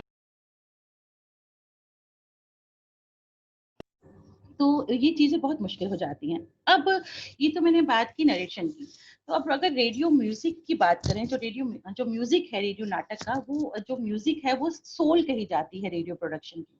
music is very integral part of radio production, इसके बगैर तो कोई भी प्रोडक्शन कंप्लीट नहीं मानी जाती। जैसे अगर हम रेडियो वार्ता की बात करें, तो रेडियो वार्ता में म्यूजिक की जरूरत नहीं है, लेकिन ओपनिंग क्लोजिंग में आप कहीं उनका कुछ लगा सकते हो, हल्का सा म्यूजिक लगा के वार्ता को शुरू कर दिए, या डिस्कशन में हल्का सा लगा के शुरू कर दिया, वो ओपनिंग अनाउंसमेंट से पहले आपने शुरू कर दिया, अनाउंसमेंट के बाद शुरू कर दिया। बट रेडियो ड्रामा में म्यूजिक के बगैर रेडियो ड्रामा हो ही नहीं सकता, म्यूजिक एंड साउंड इफेक्ट्स के बगैर हो ही नहीं सकता रेडियो ड्रामा। तो ये कोई भी रेडियो ड्रामा हो, वो एक म्यूजिक से ही, म्यूजिक के पार्ट से ही शुरू हो जाता है, और जो म्यूजिक का सिलेक्शन होता है, वो जो रेडियो प्रोड्यूसर है जो नाटक को प्रोड्यूस कर रहा है, उस पर डिपेंड होता है कि जो स्टोरी हमने ली है, जिस चीज पे हम नाटक कर रहे हैं, अगर वो हिस्टोरिकल है तो म्यूजिक भी वैसा ही लेना है, अगर आप कॉमेडी कर रहे हैं तो आपको म्यूजिक भी थोड़ा वैसा ही चाहिए, थोड़ा कॉमेडी टाइप का म्यूजिक चाहिए। तो डिफरेंट तरह का, अगर इमोशनल है, शुरू से ही इमोशनल कंटेंट है, उस नाटक पूरा इमोशनल कंटेंट से ही भरा हुआ है, तो उसका आपको म्यूजिक भी वैसा ही चाहिए ओपनिंग में। तो कहते हैं ना कि first impression is the last impression, तो आपने अपने ऑडियंस को, अपने लिसनर्स को बांधना है अपनी रेडियो प्रोडक्शन के साथ, नहीं तो आप वो चैनल चेंज करके चले जाएंगे। तो इसको उनको बांधने के लिए आपको सबसे पहले म्यूजिक से शुरुआत करनी है, और ये बहुत जरूरी है कि आपका म्यूजिक कैसा हो, जैसे कि मैंने आपको बताया। अब एक एग्जांपल मैं देती हूँ आपको, जैसे मॉर्निंग सीन दिखाना है किसी नाटक में, कि सुबह हो गई है, बहुत खूबसूरत सी सुबह हो गई है, डायलॉग्स के साथ डिस्क्राइब कर लिया करेक्टर ने, उसके साथ और म्यूजिक तो चाहिए, तो कैसा म्यूजिक होगा? ब्राइट मॉर्निंग के साथ आपको एक फ्लूट, बहुत खूबसूरत सी फ्लूट की जरूरत होगी, उस बांसुरी के संगीत की जरूरत होगी, जिससे ये पता चलेगा कि मॉर्निंग हो चुकी है। देन अगर एक एग्जांपल देखिए, जैसे music according to the play होना चाहिए, नहीं कि आप जो नाटक कर रहे हैं उसे हटकर म्यूजिक हो, तो आप वो बिल्कुल, दैट इज अ फेलियर। तो वो ब्लंडर भी है और फेलियर भी है। जैसे शादी का सपोज हम एक सीन कर रहे हैं नाटक में, और हमने अपने लिसनर तक ये चीज पहुंचानी है। अब अगर साउथ इंडियन और नॉर्थ इंडियन शादी जो है, म्यूजिक अलग होगा। अगर हम नॉर्थ इंडियन शादी में हम साउथ का म्यूजिक देंगे शादी का, तो वो बिल्कुल लिसनर सब समझेगा कि साउथ का कुछ शादी वादी हो रही है।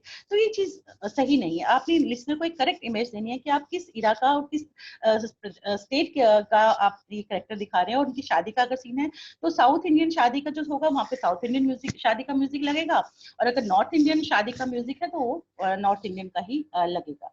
तो ये अकॉर्डिंग टू आपका जो प्ले है उसके अकॉर्डिंगली म्यूजिक होना चाहिए। जो म्यूजिक है ये कलर लाता है आपके नाटक में, किसी भी चीज में हम देखें तो music adds colour to the life also, it breaks monotony, जो मोनोटनी इसको ब्रेक करता है। एक बार फिर से जैसे मैं आपको कहा कि जो हम रेडियो प्रोडक्शन में जो चीजें, जैसे हमने रेडियो टॉक वगैरह की बात की, रेडियो नाटक के लिए भी हमें एक जैसे ओपनिंग में ही मैंने आपको बताया कि आपको एक लेआउट बनाना है, फिर आपको स्क्रिप्ट राइटर को ढूंढना है, आपको डिसाइड करना है कि नाटक कौन लिख सकते हैं, फिर जो ऑडिशन ड्रामा वॉइसेस होती हैं आप उन्हीं को ले सकते हो नाटक के लिए, क्योंकि नाटक एक ऐसी चीज है रेडियो, और बहुत मुश्किल विधा है, रेडियो नाटक बहुत मुश्किल विधा है एज कम्पेयर टू अदर जो नाटक चाहे रंगमंच का हो या फिर टीवी का हो या फिल्म्स का हो। रेडियो नाटक बहुत मुश्किल विधा है, और लेकिन ये आपको बहुत कुछ सिखा जाती है। और रेडियो नाटक के लिए एक पैनल होता है आपके ऑडिशन वॉइसेस का, तो ऑडिशन जो वॉइसेस होती हैं तो उनको फिर आपने चूज करना होता है कि ये जो कैरेक्टर है ये कौन से आर्टिस्ट को सूट करेगा, ये कैरेक्टर कौन से आर्टिस्ट को सूट करेगा। वो करने के बाद फिर प्रॉपर एक जब स्क्रिप्ट दिया जाते हैं फिर एक प्रॉपर रिहर्सल होती है। जब रिहर्सल होती बुक किया जाता है सबको, और एक प्रॉपर रिहर्सल होती है, उसके लिए बुलाया जाता है, अच्छे से रिहर्सल होती है। फिर क्या होता है, फिर ड्रामा स्टूडियो है, टॉक स्टूडियोज अलग होते हैं, ड्रामा स्टूडियोज अलग होते हैं, म्यूजिक स्टूडियोज अलग होते हैं, डिस्कशन के लिए स्टूडियोज अलग होते हैं। तो ड्रामा स्टूडियो जो होता है खासकर वहाँ पे ड्रामा के स्टूडियो में रिकॉर्डिंग के लिए जो आपके 7, 8, 9, 10 जितने भी कैरेक्टर्स हों उनको रिहर्सल के लिए ले जाया जाता है, रिहर्सल होती है। उसके बाद थोड़े से ब्रेक के बाद रिकॉर्डिंग हम लोग शुरू करते हैं। रिकॉर्डिंग जब हम शुरू करते हैं तो इस बात का खास ख्याल रखना होता है कि आपकी वॉइस और आपका डिक्शन बिल्कुल सही हो, और आपका जो वॉइस प्रोजेक्शन है वो भी सही हो। ये नहीं कि आप माइक्रोफोन के सामने खड़े हैं और चिल्ला कर बोल रहे हैं, तो ये चीजें नहीं, ये आपका वॉइस बहुत खराब है। पहले तो ये कि जब हम रेडियो के लिए ऑडिशन लिया जाता है तो वॉइस देखा जाता है कि इसका डिक्शन सही है, इनका वॉइस सही है, ये चीज देखी जाती है, तो इससे थोड़ा आसान हो जाता है कि रेडियो के जितने भी आप लोग, रेडियो से जुड़े हुए जितने भी लोग आप देखेंगे, आप उनमें ये जरूर देखेंगे कि उनका वॉइस एंड डिक्शन बिल्कुल परफेक्ट है। और उसके बाद क्या होता है, उसके बाद जैसे मैं एक छोटी सी चीज बताती हूँ, जैसे फ और फ, बहुत सारे लोग फिर बोलते हैं, फिर कोई वर्ड नहीं होता, फिर होता है, फ फिर होता है। लोग बोलते हैं फूल, फूल इज इंग्लिश का फूल इज नो वर्ड, इट्स फूल, फूल फिर, जैसे मतलब एक अगर आप गलत बोलोगे तो वर्ड का मतलब ही बदल जाएगा। जैसे खाना जिसके नीचे नुक्ता लगा होता है, और एक ख जिसके नीचे नुक्ता नहीं लगा होता। जो ख है वो होता है खुदा, अगर हम खुदा बोलेंगे तो उसका मतलब ही चेंज हो जाएगा, वो होगा जो, तो ये चीजें बिल्कुल बदल जाएंगी। देन कम्स ज और ज, नुक्ता लगा हुआ है ज के नीचे, अगर आप इसके नीचे जंग बोलोगे तो जंग तो अलग हो गया, अगर जंग बोलोगे, आप जंग रस्ट की बात कर रहे हो तो आप बोलोगे जंग, मतलब ही चेंज हो जाएगा। तो इसलिए डिक्शन इज वेरी इंपॉर्टेंट, आपका वॉइस इज वेरी इंपॉर्टेंट। इसके बाद जब हमने प्रोडक्शन कर ली, जब हमने रिकॉर्डिंग कर ली, उसके बाद जो सबसे पहला काम होता है कि पूरे नाटक की रफ एडिटिंग, कि अगर 1 घंटे का नाटक है, अब हमारे पास 1 घंटे का नाटक है और कई बार स्क्रिप्ट बढ़ जाती है, या आधे घंटे का नाटक है, स्क्रिप्ट कई बार पता नहीं चलता कि स्क्रिप्ट बढ़ गई है और वो ड्यूरेशन हमारी ज्यादा हो जाती है, तो फिर तब क्या करना होता है, रफ एडिटिंग बहुत जरूरी है। अगर हमें आधे घंटे के नाटक में हमारा 45 मिनट का हो गया है रिकॉर्डिंग, तो हमने फिर उसको कट करना है, उसको अकॉर्डिंगली, यही की सोल ना मर जाए, स्क्रिप्ट की, नाटक की सोल ना मर जाए, सोल को बरकरार रखते हुए इसको एडिट करना है, रफ एडिट करना है नाटक को। रफ एडिट करने के वजह छोटी छोटी चीजें होती है वो हटानी है, रिपीट अगर डायलॉग हुआ है वो हटाने हैं, जो अननेसेसरी पॉजेस होते हैं वो हटाने हैं, लेकिन इस बात का ख्याल रखना है कि उसमें जो नेचुरल पॉजेस हो वो ना हटे, वो बिल्कुल ना हटे, सिर्फ अननेसेसरी चीजें हटानी है, नेचुरल लगे, जो भी नाटक हो रहा है वो बिल्कुल नेचुरल लगे। तो वो रफ एडिटिंग करते हुए बिल्कुल नाटक को क्रिस्प किया जाता है। उसके बाद जो मेन पार्ट होता है मिक्सिंग, इसके बाद एडिटिंग के बाद वो होता है मिक्सिंग का। आपने नाटक को रिकॉर्ड किया, आपने रफ एडिटिंग कर ली नाटक की, उसमें जो अननेसेसरी चीजें हैं वो हटा दी। उसके बाद मिक्सिंग रेडियो जो प्लेस होते हैं नाटक, मोस्टली मैं एडोब पे ही करती हूँ मिक्सिंग, क्योंकि मुझे वो आसान लगता है और बहुत इजीली हो जाता है, तो एडोब पे मैं उसकी मिक्सिंग करती हूँ। मिक्सिंग में जो चीजें डालना बहुत जरूरी है वो होता है साउंड इफेक्ट। मिक्सिंग में आप म्यूजिक डालते हो, आप साउंड इफेक्ट डालते हो, तो वो डालना बहुत जरूरी है। अगर साउंड इफेक्ट्स की हम या रिवर्ब, कहीं जगह इको की जरूरत पड़ती है, रिवर्ब की जरूरत पड़ती है, तो ये चीजें डालना बहुत जरूरी है।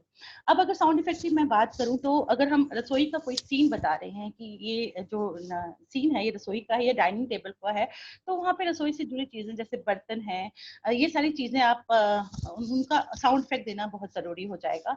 प्लेट्स, अगर डिनर कर रहे हैं तो प्लेट्स का इफेक्ट हो जाएगा, या चाय पी रहे हैं तो कप प्लेट्स का इफेक्ट हो जाएगा, सर्व कर रहे हैं तो ये सारी चीजें, इन सब चीजों के इस्तेमाल की बहुत जरूरत होती है। तो जो साउंड इफेक्ट्स हैं ये रेडियो नाटक की सबसे बड़ी स्ट्रेंथ है। साउंड इफेक्ट्स एंड जो रेडियो जो म्यूजिक है ये एक रेडियो नाटक की सबसे बड़ी स्ट्रेंथ है। इसके माध्यम से जो साउंड इफेक्ट और जो म्यूजिक होता है इनके थ्रू सीन को कहीं से भी कहीं लेके जाया जाता है, क्योंकि आप देख नहीं सकते। अगर हम यहाँ बैठे किसी जंगल की बात कर रहे हैं तो साउंड इफेक्ट और म्यूजिक के थ्रू कैरेक्टर जंगल में पहुंच गया है और वही स्टूडियो में बैठे बैठे जंगल में पहुंच गया है, और जो आपके लिसनर है वो आपके साथ जंगल में पहुंच गए हैं। तो दुनिया के किसी भी कोने में, घर के भीतर, घर के बाहर, पहाड़ी झरने को भी आप स्टूडियो में ला सकते हैं through your sound effects and music. तो ये बहुत जरूरी है। लेकिन इस बात का खास ख्याल रखना होगा कि जो साउंड इफेक्ट्स आप किसी प्रोडक्शन में यूज कर रहे हो, किसी भी रेडियो प्रोडक्शन में आप जो भी साउंड इफेक्ट यूज कर रहे हो वो उस प्रोडक्शन से मिलता हुआ होना चाहिए। ये नहीं कि आप साउंड इफेक्ट कोई और यूज कर रहे हो और जो आपके डायलॉग्स हैं, जो आप दिखाना चाह रहे हो वो कुछ और है। जैसे अगर हम एयर ट्रेवल की बात कर रहे हैं तो उसमें अगर आप ट्रेन का इफेक्ट डालोगे तो दैट इज नॉट फिजिबल, वो तो उसका चीज ही बदल जाएगी। ये जैसे मैंने आपको शादी का भी एक एग्जांपल बताया था। और अगर आप किसी रेस्टोरेंट की बात कर रहे हो कि हम रेस्टोरेंट में बैठे हैं तो वहाँ का एम्बियंस आपको साउंड इफेक्ट के जरिए लाना होगा कि आपका जो लिसनर वो आपके साथ उस माहौल में पहुंच जाए, जो वो सुन रहा है उस माहौल में पहुंच जाए। तो ये सारा क्रिएट आपको साउंड इफेक्ट के थ्रू ही करना पड़ेगा। ट्रेन में बैठे अगर करेक्टर बात कर रहे हैं तो ट्रेन की आवाज होनी चाहिए। जैसे मुझे याद है मैं मंटो का एक प्ले कर रही थी, तीन खामोश औरतें, बहुत फेमस प्ले है, कॉमेडी से भरा हुआ प्ले है तीन खामोश औरतें। तो मैं वो प्ले कर रही थी, वो पूरा जो उस नाटक में से तीन औरतें हैं और एक कुली है, और उसमें पूरा रेलवे स्टेशन क्रिएट करना था मुझे। तो वो सारी चीजें, कुली का, जो चाय वाला, वो सारी चीजें इफेक्ट्स के थ्रू डाली, और जो ट्रेन की जो जर्नी है, ट्रेन के जो साउंड इफेक्ट है वो म्यूजिक के साथ उसने डाले कि लिसनर को लगे कि वो भी उनके साथ उन कैरेक्टर के साथ एक ट्रेन में सफर कर रहा है। तो ये बहुत बहुत बहुत जरूरी है। अगर पार्क का इफेक्ट, पार्क का एम्बियंस है तो बर्ड्स की आवाज होनी चाहिए। सागर का, समुद्र का आपने सीन दिखाया तो समुद्र की आवाज होनी चाहिए, क्योंकि ये कानों का माध्यम है, श्रवण काव्य है। तो ये बहुत जरूरी है। कई जो साउंड इफेक्ट होते हैं वो हम खुद क्रिएट करते हैं, कहीं हम लेते हैं। जैसे जो खुद क्रिएट करते हैं उनकी अगर मैं बात करूं, जैसे डोर के खुलने या डोर के बंद करने की आवाज है, तो ये इस तरह की साउंड इफेक्ट हम स्टूडियो में क्रिएट करते हैं कि डोर को बंद किया, डोर को खोला और ये रिकॉर्ड कर लिए। या फिर गिलास में पानी डालना, ये भी खुद हम लोग कर सकते हैं। देन अगर आप अखबार पढ़ने का दिखा रहे तो अखबार को खोला, अखबार को बंद करना, these are all sound effects which we can create in the studio. तो ये जो रेडियो ड्रामा का जो फॉर्मेट है, it's very challenging. It's not very easy. It's very challenging. A to Z, it's very challenging. Believe me, it's very challenging. क्योंकि radio जो एक radio producer है उसके लिए बहुत चैलेंजिंग हो जाता है कि वो इतनी मेहनत से जो एक प्रोडक्शन तैयार कर रहा है, सब चीज़ों को ध्यान में रख के कि सब कुछ सही हो, सब चीज़ें उसमें परफेक्ट हो, तो अगर वो साउंड इफेक्ट्स के जरिए, तो उसका ये सबसे बड़ा ये काम होता है कि वो रेडियो ड्रामा के जरिए जो लिसनर्स उसको सुन रहे हैं वो उस ड्रामा की सोल तक पहुंच जाए। तो इट्स वेरी इंपॉर्टेंट, और ये बहुत चैलेंजिंग हो जाता है, और वो तभी अपने उसमें परफेक्ट हो जाएगा जब वो लोगों को उस ड्रामा तक, अपने रेडियो नाटक तक ले आएगा। अब अगर हम रेडियो नाटक के एक्टर्स की अगर हम बात करें, उनकी वॉइसेस की बात करें, तो जो एक्टर्स होते हैं वो ऑडिशन होते हैं तो बहुत जरूरी होता है वॉइस मॉड्यूलेशन, कि वो एक कैरेक्टर को किस तरह से बोलेंगे। अगर बूढ़े का कैरेक्टर करना है तो वॉइस को कैसे चेंज करेंगे, उनको किसी डैगर का कैरेक्टर करना है तो वॉइस को कैसे मॉड्यूलेट करेंगे, अगर उनको किसी पागल का कैरेक्टर करना है तो किस तरह से चीजों को वो लेकर आएंगे।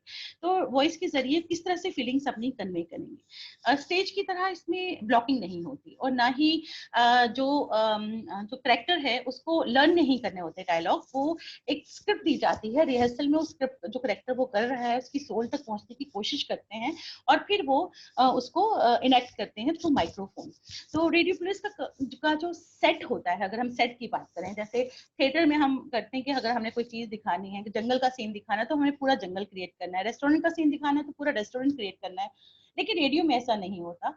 रेडियो में जैसा मैंने आपको पहले बताया कि रेडियो में साउंड इफेक्ट्स के जरिए और म्यूजिक के जरिए आप पूरा एक एम्बियंस क्रिएट कर सकते हो और ऑडियंस समझ जाएगा कि वो इस टाइम जंगल का सफर कर रहा है या वो इस टाइम ट्रेन में बैठा है या कहीं और बैठा है। तो ये जो चीजें होती हैं ये बहुत जरूरी होती हैं और ये रिहर्सल के थ्रू भी हेल्प करती हैं। अब अगर हम बात करें कि जो एक रेडियो प्रोड्यूसर होता है, स्पेशली अगर रेडियो नाटक किया जाए या कोई भी रेडियो से जुड़ी हुई प्रोडक्शन होती है, हर प्रोडक्शन अपने आप में चैलेंज है करना, चाहे वो म्यूजिकल प्रोग्राम्स हो, चाहे वो लाइव प्रोग्राम्स हो, चाहे वो टॉक हो, डिस्कशन हो, कमेंट्रीज हो, मैगजीन्स हो, यूथ प्रोग्राम्स हो, ये अपने आप इंग्लिश प्रोग्राम्स हो, हर रेडियो प्रोडक्शन अपने आप में एक चैलेंज है। तो रेडियो प्रोडक्शन के लिए जो प्रोड्यूसर होता है रेडियो का, उसके लिए क्या, उसमें क्या क्वालिटीज होनी चाहिए? अगर हम क्वालिटीज की बात करें तो सबसे बड़ी जो चीज है ऑब्जर्वेशन। ऑब्जर्वेशन, अगर हम हम जब थिएटर में काम करते हैं तो हम किसी कैरेक्टर को, कोई कैरेक्टर अगर हमने करना होता है तो हम उसको ऑब्जर्व करते हैं। तो यही बात होती है एक रेडियो प्रोड्यूसर के लिए कि वो जब वो किसी चीज को सोचता है, किसी आइडिया को सोचता है, वो अपने आसपास अपने चीजों को देखता है, रिलेट करता है, उसके माइंड में आइडियाज आते हैं, तो उसका जो मेन एम होता है एक तो observation, and he should have the ability to see the things. He should be able to see the things कि जो हो रहा है आसपास, जो भी हो रहा है, he should जो उसके आइडियाज हैं उनको एक कंक्रीट, एक अच्छे तरीके से रेडियो स्क्रिप्ट के थ्रू वो लोगों तक लेकर आए। ये बहुत जरूरी है। Creativity is very important, it's very very important कि एक प्रोडक्शन, सपोज एक प्रोग्राम है जिसको हमने रिप्रोड्यूस करना है और जो आपका पहले का प्रोड्यूसर है वो उसको अपने तरीके से रिप्रोड्यूस किया है उसने, आप जो दूसरी तरह से आप उसको रिप्रोड्यूस करोगे इस प्रोग्राम को, तो जो आपका जो प्रोड्यूसर है उसको अपने नए क्रिएटिव आइडियाज लाने पड़ेंगे उस नाटक में डालने के लिए। अगर वो अपने क्रिएटिव आइडियाज नहीं डालेगा उस नाटक में तो वो बहुत बोरिंग हो जाएगा, लगेगा कि पहले वाले ने भी तो यही काम किया था जो आप कर रहे हो। तो इसलिए ये बहुत जरूरी है कि क्रिएटिविटी बहुत जरूरी है, and use of good words. एक डिक्शनरी होनी चाहिए उसके माइंड में, बिकॉज उसके लिए उसने लिखने का काम करना, उसने चीजों को एक शेप देनी है, तो उसके लिए पढ़ना इज वेरी इंपॉर्टेंट। आप जितना पढ़ोगे, जितनी किताबें पढ़ोगे, आप पढ़ना is very very very important.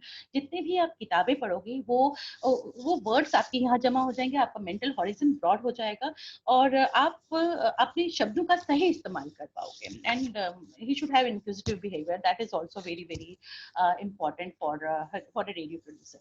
तो जैसा मैंने आपको बता दिया कि प्री प्रोडक्शन के लिए क्या क्या चीजें चाहिए होती हैं, टॉपिक जो भी मैंने आपको बताया, देन पेपर वर्क मैंने बताया, आपको कॉन्ट्रैक्ट तैयार करना पड़ता है, अपने जो आपके टॉकर हैं या ड्रामा आर्टिस्ट हैं उनको बुलाना होता है, किसी के लिए भी फिर उनसे आपने साइन करवाना होता है, बुकिंग होती है। These are all important part of radio production. Rehearsals important होता है और उसके अलावा रिकॉर्डिंग, जैसे मैंने आपको बताया, जो पोस्ट पब्लिसिटी होती है, जब एडिटिंग हो गई, हमारा नाटक बन गया, हमारी एडिटिंग हो गई, सब कुछ हो गया, अब हमने इसको परोसना है, हमने इसको स्टूडियो में लेके जाना है ताकि हमारे जो ऑडियंस है वो इसको सुने। तो उसके लिए हमें जो पोस्ट प्रोडक्शन होता है उसके लिए पब्लिसिटी, एक छोटा सा प्रोमो बना लिया या स्लाइड बना लिया, टेम्पलेट बना लिया और उसको शेयर किया कि हमारा ये नाटक इस दिन ब्रॉडकास्ट है, आप इसको सुनिए, ताकि लोग आपके उस नाटक से ज्यादा से ज्यादा जुड़े। तो ये तो रेडियो ड्रामा की हम बात करें, स्क्रिप्टिंग की हम बात करें कि जो स्क्रिप्ट होता है वो जस्ट अ स्क्रिप्ट। वो रेडियो ड्रामा तब बनता है जब जितनी भी चीजें मैंने आपको बताई उनमें से गुजर के ही एक स्क्रिप्ट, एक अच्छा रेडियो नाटक बन सकता है। और जैसे कि मैंने आपको कहा कि जो रेडियो नाटक है ये शब्दों की कला है, डायलॉग की कला है, और ये तो था रेडियो नाटक। रेडियो नाटक के अलावा रेडियो प्रोडक्शन में एक बहुत इंपॉर्टेंट ही एस्पेक्ट है, वो है रेडियो फीचर्स का। Radio features and radio drama, ये बहुत ही चैलेंजिंग दो प्रोडक्शंस। हर प्रोडक्शन वैसे अपने आप में चैलेंजिंग होती है, लेकिन ये थोड़ा सा ज्यादा ही होता है, क्योंकि रेडियो फीचर, जिनको हम रूपक भी कहते हैं, ये मिलता रेडियो ड्रामा की तरह ही है, लेकिन रेडियो ड्रामा से बहुत अलग होता है। इसमें भी रेडियो ड्रामा की तरह साउंड इफेक्ट्स का इस्तेमाल होता है, इसमें भी रेडियो ड्रामा की तरह म्यूजिक का इस्तेमाल होता है, एक स्क्रिप्ट चाहिए। रेडियो नाटक की जो टेक्निक्स होती हैं वो सारी हम फीचर में यूज करते हैं। डायलॉग्स भी होते हैं, इसमें नरेशन भी होती है, रिवर्ब भी होता है, सब कुछ है, लेकिन ये नाटक नहीं होते हुए भी एक ड्रामा से जुड़ा हुआ है, क्योंकि जो रेडियो फीचर है वो सच्चाई के बहुत करीब होता है। That is based on facts, और जो रेडियो ड्रामा है वो इमेजिनेशन पे बेस्ड होता है। जो राइटर लिखता है रेडियो ड्रामा, वो एक आपकी इमेजिनेशन, आपने कोई टॉपिक लिया उस पर आपने रेडियो ड्रामा लिख दिया। लेकिन जो रेडियो फीचर है ये आपकी जो लाइफ से जुड़ी हुई चीजें होती हैं, सच्ची घटनाओं पे आधारित होता है। जैसे मैं एग्जांपल देती हूँ कि जैसे सपोज मुझे एड्स पे कोई नाटक बनाना है, एड्स पे कोई फीचर बनाना है, या मुझे कोई संगीत का फीचर बनाना है, तो उसके लिए संगीत से जुड़े हुए लोगों के इंटरव्यूज करने होंगे, या HIV पे मुझे एड्स फीचर बनाना है तो मुझे डॉक्टर्स के इंटरव्यूज करने होंगे। तो ये सब चीजें होंगी। लेकिन नाटक में ऐसा नहीं होता। नाटक में कैरेक्टर्स होते हैं जो अपना कैरेक्टर निभाते हैं, और कैरेक्टर को अच्छे से, जैसे मैंने आपको पिछले बताया कि किस तरह से वो करते हैं। लेकिन फीचर में सब चीजें नहीं होती। Feature strictly based on true things, जो आपके ट्रू इंसिडेंट्स होते हैं जिंदगी के, जिस पे आप फीचर बना रहे हो, उस पे बेस्ड होता है। नाटक में एक स्टोरी होती है, रूपक में नहीं होती। नाटक लिखना हो तो उस नाटक के जो पात्र होते हैं, जैसे मैंने आपको बताया, इमेजिनेटिव होते हैं, लेकिन रूपक लिखना हो तो घटनाएं भी रियल होंगी, और उसमें जो पार्ट लेने वाले लोग हैं वो भी रियल होंगे। जैसे फ्रीडम स्ट्रगल की बात करें, फेस्टिवल्स की बात करें, इंपॉर्टेंट पर्सनैलिटीज पे हमने फीचर बनाना है, साइंस पे बनाना है, म्यूजिक पे बनाना है, कल्चरल हेरिटेज पे बनाना है, जो डिस्कवरीज हुई हैं उन पे बनाना है, इन्वेंशंस पे बनाना है, बीमारियों की रोकथाम के लिए बनाना है, किसी भी टॉपिक पे फीचर बनाया जाता है। लेकिन जो मेन एम है फीचर का, वो है कि मनोरंजन के साथ, एजुकेशन के साथ आपको ज्ञान का प्रसार करता है। स्क्रिप्ट इंटरेस्टिंग होनी चाहिए, और सबसे बड़ी बात है जो आप लिख रहे हैं वो सच्चाई के करीब हो, और वो सच्चाई के और बिल्कुल इंटरेस्टिंग हो सुनने के लिए। और जो फीचर है, उनके जो टाइटल है, they should be very catchy, कि टाइटल सुनते ही लिसनर को लगे कि ये फीचर में जरूर कुछ होगा और हम इसको जरूर सुनेंगे। जैसे मैंने एग्जांपल दिया कि मैंने एक फीचर बनाया था सूफी सेंट लल्लेश्वरी पे, और उसका नाम मैंने रखा था प्रेम का सुर आस्था का संगीत लल्लेश्वरी। या फिर मैंने एड्स पे फीचर बनाया तो उसका नाम रखा था ज्ञान को ज्ञान की आहट। ये बड़े कैची टाइटल्स होते हैं। तो टाइटल बहुत जरूरी है कि दे शुड बी कैची।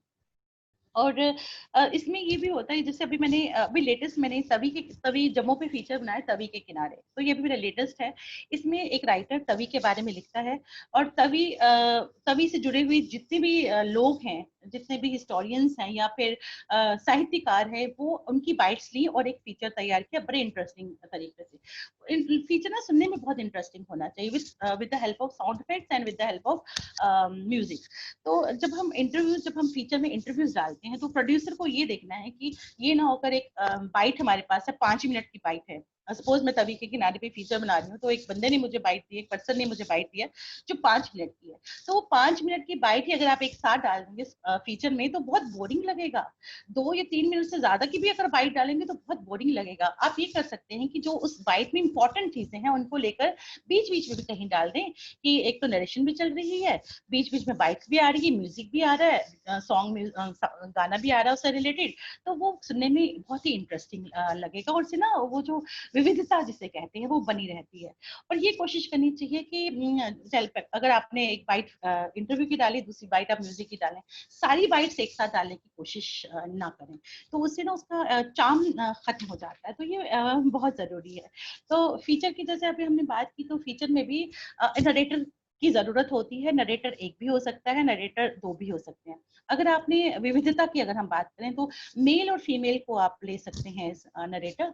तो उसको लेकर फिर प्रोड्यूसर का ये काम रहता है कि कितनी नरेशन रखनी है, कितनी बाइट्स रखनी है, कैसे रखनी है, कहाँ पे आपको म्यूजिक डालना है, एडिटिंग कैसे करनी है, भेंट वार्ता अगर कोई अंश हो वो कैसे डालना है। तो ये सारी चीजें बहुत हेल्प करती है, और ये प्रोड्यूसर का काम होता है कि वो इन चीजों पे काम करें, और फिर इसको एक अच्छी शेप देकर एक अच्छा फीचर बनाया जो आप अपने ऑडियंस के सामने उनके सामने परोस सके। तो ये बहुत इंपॉर्टेंट चीजें हैं। और रेडियो प्रोडक्शन से जुड़ी हुई और भी बहुत चीजें हैं, लेकिन मुझे लगता है कि अभी टाइम निकल रहा है। अगर कोई सवाल हो तो पूछ सकते हैं। Thank you, ma'am, for such an insightful session. Yes, we do have a few questions from students. Prachi wants to know how they can work on their voice modulation or on the quality of the voice. खुद से क्या exercises ऐसे कर सकते हैं कि voice की quality improve हो सकते हैं? सबसे जरूरी चीज तो ये है कि पहले अगर वॉइस प्रोजेक्शन की हम बात करें, आप जैसे अगर हम म्यूजिक की बात करें, सारे अगर मॉड्यूलेशन की बात करें, ऐसा होता है ना, सारे गा मा पा धा नी सा, ये नीचे से ऊपर, ऊपर से नीचे, तो ये आपके ना वॉइस मॉड्यूलेशन में बहुत हेल्प करता है। अगर ये करेंगे तो ये बहुत आपको हेल्प करेगा। आप अगर आपने नुक्ते सीखने हैं, आपको लेकिन जैसे 5 नुक्ते होते हैं और ये 5 जो वर्ड्स जो होते हैं बहुत इंपॉर्टेंट होते हैं। अगर इनका, जैसे मैंने आपको कुछ एग्जांपल दिया था, अगर आप इनको इनका गलत तलफ्फुज आपका गलत हो, डिक्शन अलग हो, तो गलत हो तो मीनिंग ही बदल जाएगा। तो अपने डिक्शन पे काम कीजिए, चीजों को देख देख कर, सुन सुन के आपका डिक्शन सही हो जाएगा। आप सारे गामा जो मैंने बोला, this is the best thing. अब अपनी ब्रीथिंग पे काम कीजिए, प्राणायाम कीजिए, ब्रीथिंग एक्सरसाइजेस कीजिए जो आपकी वॉइस में हेल्प करती है।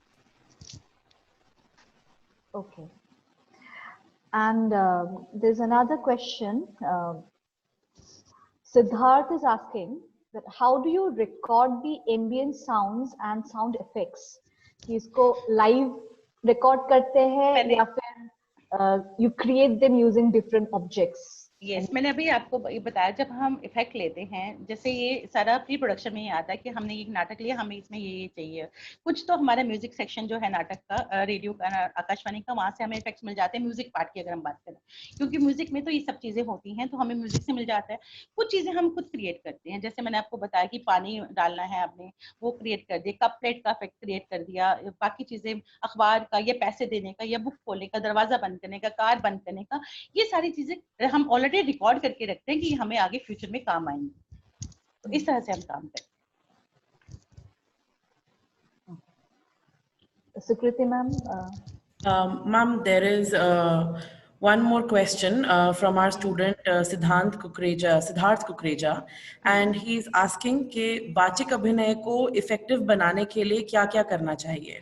वाचिक अभिनय को इफेक्टिव बनाने के लिए तो सबसे जरूरी चीज है आपका वॉइस पे कंट्रोल हो, आपका अपनी सांसों पे कंट्रोल हो, आपका डिक्शन अच्छा हो, आपका वॉइस प्रोजेक्शन अच्छा हो, और सबसे बड़ी चीज जो मैंने बोली है, आपका वॉइस मॉड्यूलेशन, आपका diction, that plays a very important role. आपको अपनी आवाज के साथ खेलना आना चाहिए, आपको अपनी सांसों के साथ खेलना आना चाहिए, आपको ये पता होना चाहिए कि कहाँ पे पॉज है स्क्रिप्ट में। ये आपको सिर्फ होमवर्क से होगा कि इस स्क्रिप्ट में डेफिनेट पॉज कहाँ पे, इस स्क्रिप्ट में इस डायलॉग पे कैसे पॉज देना है। तो ये चीजें एक जो ड्रामा आर्टिस्ट है उसको जरूर पता होना चाहिए, और चीजें एक्सपीरियंस से आती हैं, और इस पे आप काम भी खुद कर सकते हैं। Ma'am, next question is from my and, क्योंकि हमें पता है कि रेडियो ऐसा माध्यम है जिसे आजकल की जनरेशन जो है वो बहुत कम सुनती है, और अर्बन एरियाज, ये बात आप गलत कह रहे हैं, क्योंकि एफएम बहुत सुना जाता है। अर्बन एरियाज में मुझे लगता है कि रेडियो बहुत कम स्टूडेंट्स जो हैं वो सुनते हैं। कल भी क्योंकि मैंने जब स्टूडेंट के साथ बात की तो बहुत कम ही स्टूडेंट्स थे जिन्होंने कहा कि वो रेडियो सुनते हैं, और मैंने पिछले साल भी जब ये पढ़ाया तो भी मैंने सेम ही बात को फेस किया। सो शायद मेरा एक्सपीरियंस जो है वो लिमिटेड है इस चीज में। पर मेरा सवाल ये है कि क्योंकि अब ये जो स्टूडेंट्स हैं हमारे, ये आगे जाकर प्रोफेशनल बनेंगे, शायद रेडियो में इनमें से बहुत सारे स्टूडेंट्स काम करें, तो ये अपनी तरफ से किस तरह से और कंट्रीब्यूट कर सकते हैं इस मीडियम को और पॉपुलराइज करने में, और इसकी जो एक एसेंस है वो सभी तक पहुंचे, एंड बाकी जो मीडियम्स हैं वो उसे ओवर पार ना करें, उसका रेडियो का अपना एसेंस बना रहे। उसके लिए स्टूडेंट्स किस तरह से कंट्रीब्यूट कर सकते हैं? सबसे बड़ी पहली बात तो आपने जो बोला कि रेडियो नहीं सुना जाता, हमारा जो ऑडियंस रिसर्च सेल है उसके अकॉर्डिंगली मैं नहीं मानती कि रेडियो नहीं सुना जाता। और रेडियो नाटक जो है वो सिर्फ आकाशवाणी की ही धरोहर जिसे कहते हैं वहाँ होता है। तो रेडियो से एक तो अगर किसी ने अपने आप पे काम करना है, क्योंकि रेडियो बहुत सिखाता है, मैंने खुद रेडियो से बहुत सीखा है, बहुत ज्यादा सीखा। रेडियो आपको एक कंप्लीट पर्सन बनाता है, आपकी आवाज अच्छी होनी चाहिए। तो अगर आप खुद से शुरुआत करेंगे, आप अपने ऊपर काम करेंगे रेडियो को सुनकर, तो जाहिर सी बात है आपको देखते देखते एक जो चेंज सी बनती जाएगी, जो बाकी लोग होंगे वो आपसे जुड़ते चले जाएंगे। जब आप में एक चेंज देखेंगे, आपके बोलने के बोलचाल के ढंग में एक चेंज होगी, आपकी बात करने में एक सलीका होगा, तो वो चेंज जब आप में देखी जाएगी तो एक चेन बनती जाएगी और लोग जुड़ते जाएंगे और लोग सुनते जाएंगे।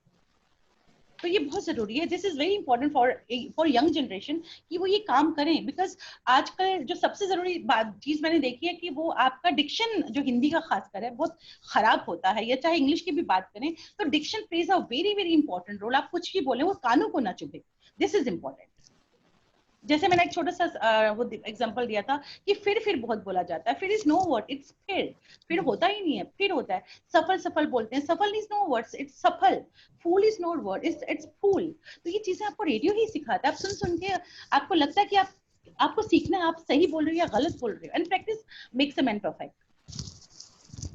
मैम वन मोर क्वेश्चन, क्योंकि आप रेडियो ड्रामा से ज़्यादा जुड़ी हैं और आपने काफ़ी उसके बारे में बातें बताई। मैं आरजे भी रही हूँ, मैं आरजे भी रही हूँ एफएम पे। Of course ma'am, yes ma'am. एक मेरा जो सवाल है रेडियो ड्रामा से रिलेटेड वो ये है कि जब हम एक नया नाट्य या तो लिख रहे हैं या हम किसी लिखे हुए नाट्य को जब अडाप्ट कर रहे हैं तो हमें किन चीज़ों का ध्यान रखना चाहिए अडाप्टेशन में खास तौर पे? यस, जब हम नाटक लिख रहे हैं तब तो सबसे जरूरी चीज आपकी भाषा, जो भाषा है वो ओढ़ी हुई ना लगे, नेचुरल लगे, बहुत मुश्किल ना लगे, बहुत टफ ना लगे, क्योंकि आपके लिसनर पढ़े लिखे भी हैं, अनपढ़ भी हैं। तो भाषा को सबसे पहला जरूरी चीज है। और जब हम किसी नाटक को, जो ऑलरेडी नाटक लिखा गया, उसको अडेप्ट करते हैं, जैसे मैंने मोहन राकेश की आषाढ़ का एक दिन की बात की, तो उसमें जो स्टेज के लिए नाटक लिखा था, तो एक 2-2.5 घंटे के नाटक को 45 मिनट्स में समेटना is not very easy.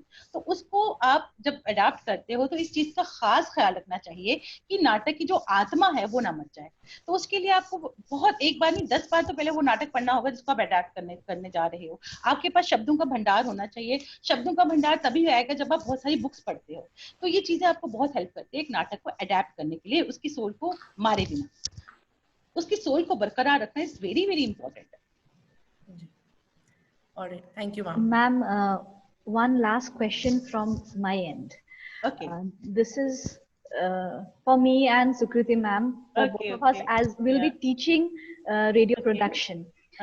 And given the present circumstances, इस semester जैसे students will not be having access to studios or the equipment which they need to have, hands-free experience. So अभी वो लोग अपने अपने घरों में हैं, तो having the limited resources, how can we make the most of those limited resources to help them? Yes, got it. ये चीज तो हम पे भी ज्यादा है कि हम लोग, जैसे हमारा फुल रहता था कि हमें रिकॉर्डिंग्स हो रही हैं, ड्रामा स्टूडियो में आर्टिस्ट आ रहे हैं, हमारी खूब रिकॉर्डिंग हो रही है, वो आजकल सब बंद है। तो हम अपने लेवल पे स्टूडियो में जाके काम करते हैं। लेकिन जो बच्चे जो करना चाहते हैं, तो अभी उनके लिए सबसे सही जो टाइम है, एक तो आप एज अ टीचर उनकी हेल्प कर सकते हो, जो भी उन्होंने पूछना हो। लेकिन इस वक्त एक तो वो पढ़ें, जितना हो सके वो पढ़ें चीजों को, अपना जो वर्ल्ड क्लासिक लिटरेचर है उसको पढ़ें, इसलिए आपको बहुत हेल्प करता है। जितने वर्ड्स आपके यहाँ होंगे उतने आप अच्छे आर्टिस्ट होंगे, उतने अच्छे आप ऑडिटर होंगे, उतना अच्छा आप लिख सकेंगे। और दूसरी जो अच्छी चीजें हैं, अच्छी जैसे जिनके डिक्शन की अगर हम बात करते हैं, तो बहुत सारी कविताएं बहुत अच्छे लेजेंड्स ने बोली हुई हैं जो यूट्यूब पे अवेलेबल है। आप उनको सुन के अपना डिक्शन सही करने की कोशिश कर सकते हो। तो ये स और श में बहुत डिफरेंस होता है, उसको आप ठीक कर सकते हो। आप ख और ख में बहुत डिफरेंस है, उसको ठीक कर सकते हो। क और क में बहुत डिफरेंस है, ग और ग में बहुत डिफरेंस है। ये सारी चीजें अभी अगर या तो आप अपने स्टूडेंट्स की हेल्प करोगे इसी तरह से, या फिर स्टूडेंट्स अपना वक्त निकाल के यूट्यूब पे ये सारी चीजें देखें, ऑनलाइन ही चीजें देखें, तो हेल्प हो जाएगी। और ऑडिशंस के लिए तैयार हो जाएंगे, जो आकाशवाणी में ऑडिशंस होते हैं। और मैं चाहूंगी कि आप आए, बच्चे आए और ऑडिशंस दें आकाशवाणी में। It's very good, very challenging, और बहुत अच्छे लोग हमसे जुड़े हुए हैं आकाशवाणी के नाटकों से। तो इट्स इटसेल्फ अ चैलेंज, और ये बहुत कुछ सिखा देता है। और ऑडिशन देने से ही आप बहुत कुछ सीख जाते हैं। जी, लॉकडाउन हट जाएगा तो जरूर आइए आकाशवाणी और नाटक अनुभाग से जुड़िए। बिल्कुल, we are also hoping we get to visit soon. जरूर, कभी भी मोस्ट वेलकम। हेलो। हाँ काजल मैम, मैं एक क्वेश्चन कर रही हूँ स्टूडेंट्स की तरफ से कि बहुत सारे स्टूडेंट चाहते हैं कि उन्होंने रेडियो में जाना है, कि ऑडिशन कब होते हैं, जैसे आपने भी कहा कि रेडियो के लिए आओ और ऑडिशन में पार्टिसिपेट करो, बट वो डिफरेंट प्रोग्राम्स में और भी पार्टिसिपेट करना चाहते हैं, तो उनके लिए कौन सा टाइम बेटर है जब रेडियो के ऑडिशंस होते हैं या उनका सिलेक्शन हो सकता है? जैसे मैं रेडियो नाटकों की बात करूं, अभी कोविड से पहले हमारा प्लान था कि हम रेडियो नाटकों का ऑडिशन करेंगे। हमारे पास एटलीस्ट 800 के करीब एप्लीकेशंस आई थी। तो ये तो रेडियो नाटकों की बात की। रेडियो एफएम पे अगर आरजे के लिए आपने बच्चों ने आना है तो और एफएम सेक्शन से ऑडिशन फॉर्म मिल जाते हैं, उसको भरिए और उसके बाद एफएम सुनना शुरू कीजिए। अगर आप एफएम के लिए ऑडिशन देना चाहते हैं तो आरजे की जिस तरह से एक आरजे बोलता है वो चीजें अडेप्ट कीजिए। बच्चों के लिए मैं बात कर रही हूँ, और चीजों को सुनिए। करंट अफेयर्स का होना भी बहुत जरूरी है। ऑडिशन में ये चीजें आती हैं, आपका डिक्शन सही होना चाहिए, ये ऑडिशन के लिए जरूरी है। कोई भी ऑडिशन हो, चाहे वो न्यूज रीडर का ऑडिशन हो, चाहे वो FM के किसी भी चीज के लिए ऑडिशन हो, या फिर नाटकों का ऑडिशन हो, तो ये चीजें बहुत जरूरी है। बच्चों यूथ प्रोग्राम से रिलेटेड अगर कोई ऑडिशन एंकरिंग के लिए आना चाहे तो उनको पहले अपनी वॉइस पे कंट्रोल होना चाहिए, उनका मेंटल हॉरिजन ब्रॉड होना चाहिए, शब्दों के बारे में उनको पता होना चाहिए। ये चीज बहुत जरूरी है और पढ़ना बहुत जरूरी है। ये मैं बार बार कह रही हूँ कि पढ़ना बहुत बहुत बहुत जरूरी है। मेरे ख्याल में ऑलरेडी 86 से एज अ टॉकर रेडियो से जुड़ी हुई रही हूँ। अरे तो वाह, यहाँ भी चित्रा मैम के सामने। अच्छा हाँ, चित्रा जी तो नहीं रही आप। हाँ मुझे पता है, तो काफी टाइम से वुमेन सेक्शन टॉकर नहीं जा रही हूँ। विमेन सेक्शन देखती थी आप? अरे वाह, वो विमेन सेक्शन देखती थी। अरे वाह, अब नहीं आती आप? हाँ अब नहीं आती हूँ।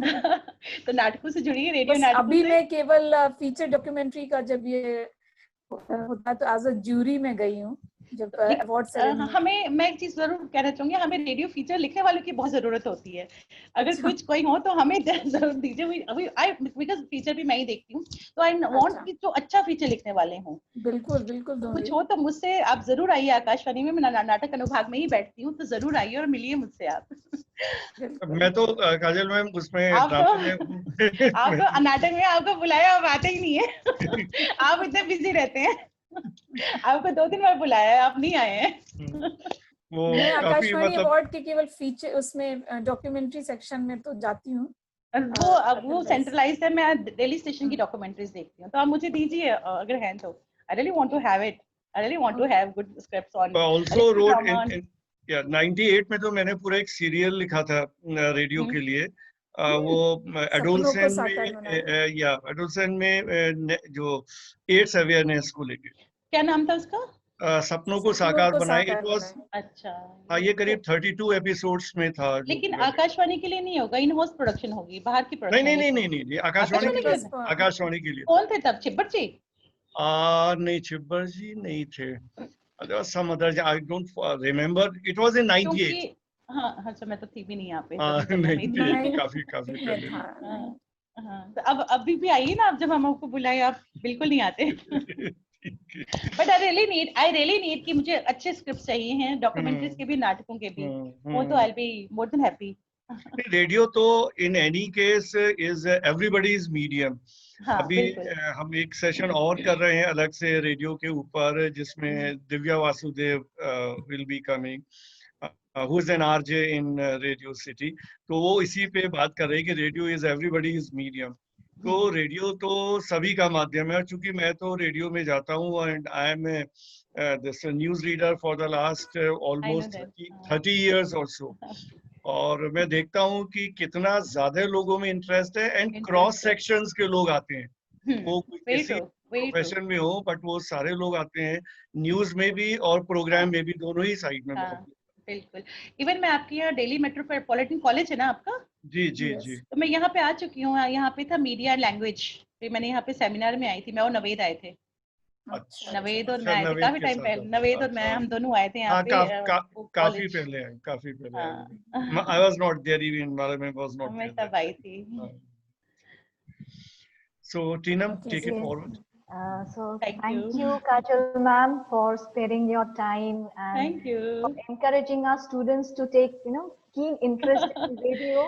They must come to the radio also. This is a heritage building and the biggest Asian network, studio network in Asia. Biggest studio network in Asia. Under normal circumstances, we would have probably had the visit by now, or we would have. अभी तो allowed ही नहीं है। अभी तो allowed ही नहीं है। But I hope maybe towards the end of the year, you must come. Even I am excited. Yes, you must come and meet me. हम लोग students को भी लाके दिखा सकते हैं आकाशवाणी। Prior appointment वो लेना पड़ेगा, approval तो हो सकता है। So now I would like to request Sushmita Bala ma'am, HOD DME Media School, to say a few words in conclusion. Okay. So बहुत बहुत बहुत अच्छा इंटरेक्टिव और अच्छा सेशन रहा, जिसमें आपने स्टार्टिंग टू एंड एक तरह से मैं कहूँगी कंप्लीट जो हमारा सेशन हुआ है वो सब्जेक्ट को पूरा कवर कर लिया है, लाइक इमेजिनेशन से लेके format and editing and all, technical to imagination सारा हो गया. एंड फॉर्मेट्स मुझे लगता है अब स्टूडेंट्स को बहुत इजी हो जाएगा कि फॉर्मेट्स को हमें कैसे बनाना है, रेडियो टॉक कैसे करना है, ड्रामा एंड डिस्कशन, क्योंकि सारे फॉर्मेट्स इनको क्रिएट करने हैं, बनाने हैं.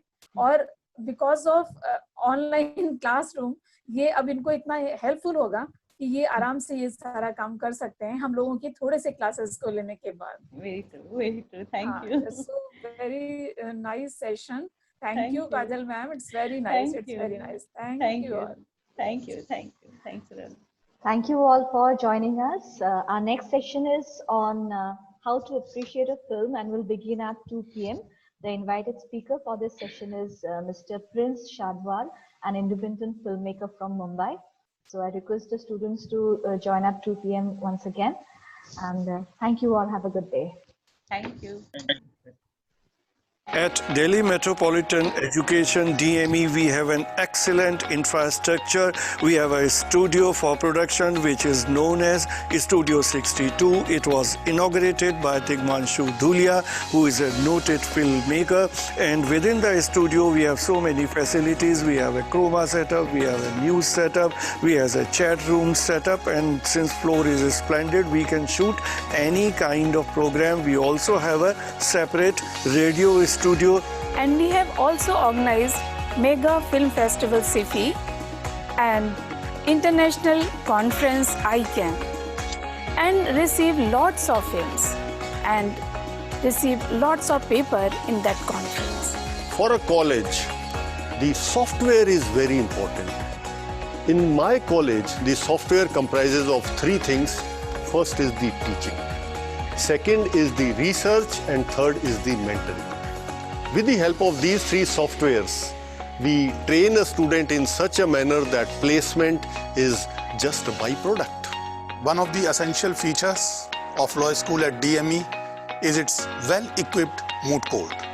Since its inception, DME has organized several moot court competitions and workshops just to enhance the mooting skills, which have been conducted under the distinguished guidance of various luminaries from bench, bar and academics. Judicial Training Academy is the most shining feature of Delhi Metropolitan Education, Noida. We have a huge library to help out our students with more than 15,000 books, including Helsbury's Laws of England. DME has a very robust library infrastructure that not only caters to the curriculum needs of the students and the teachers, but also provides a great academic ambience. The library is equipped with latest books, journals and other e-resources. At DME, we not only believe in academic excellence, but we also provide platform to students to showcase their talent through big open amphitheatre, beautiful auditorium, multi-purpose seminar hall, equipped with world-class facilities. Recently, we have conducted Cultural Fest Aloha in January 2020 and Anugunj, that is the Universal IP Fest, in February 2020.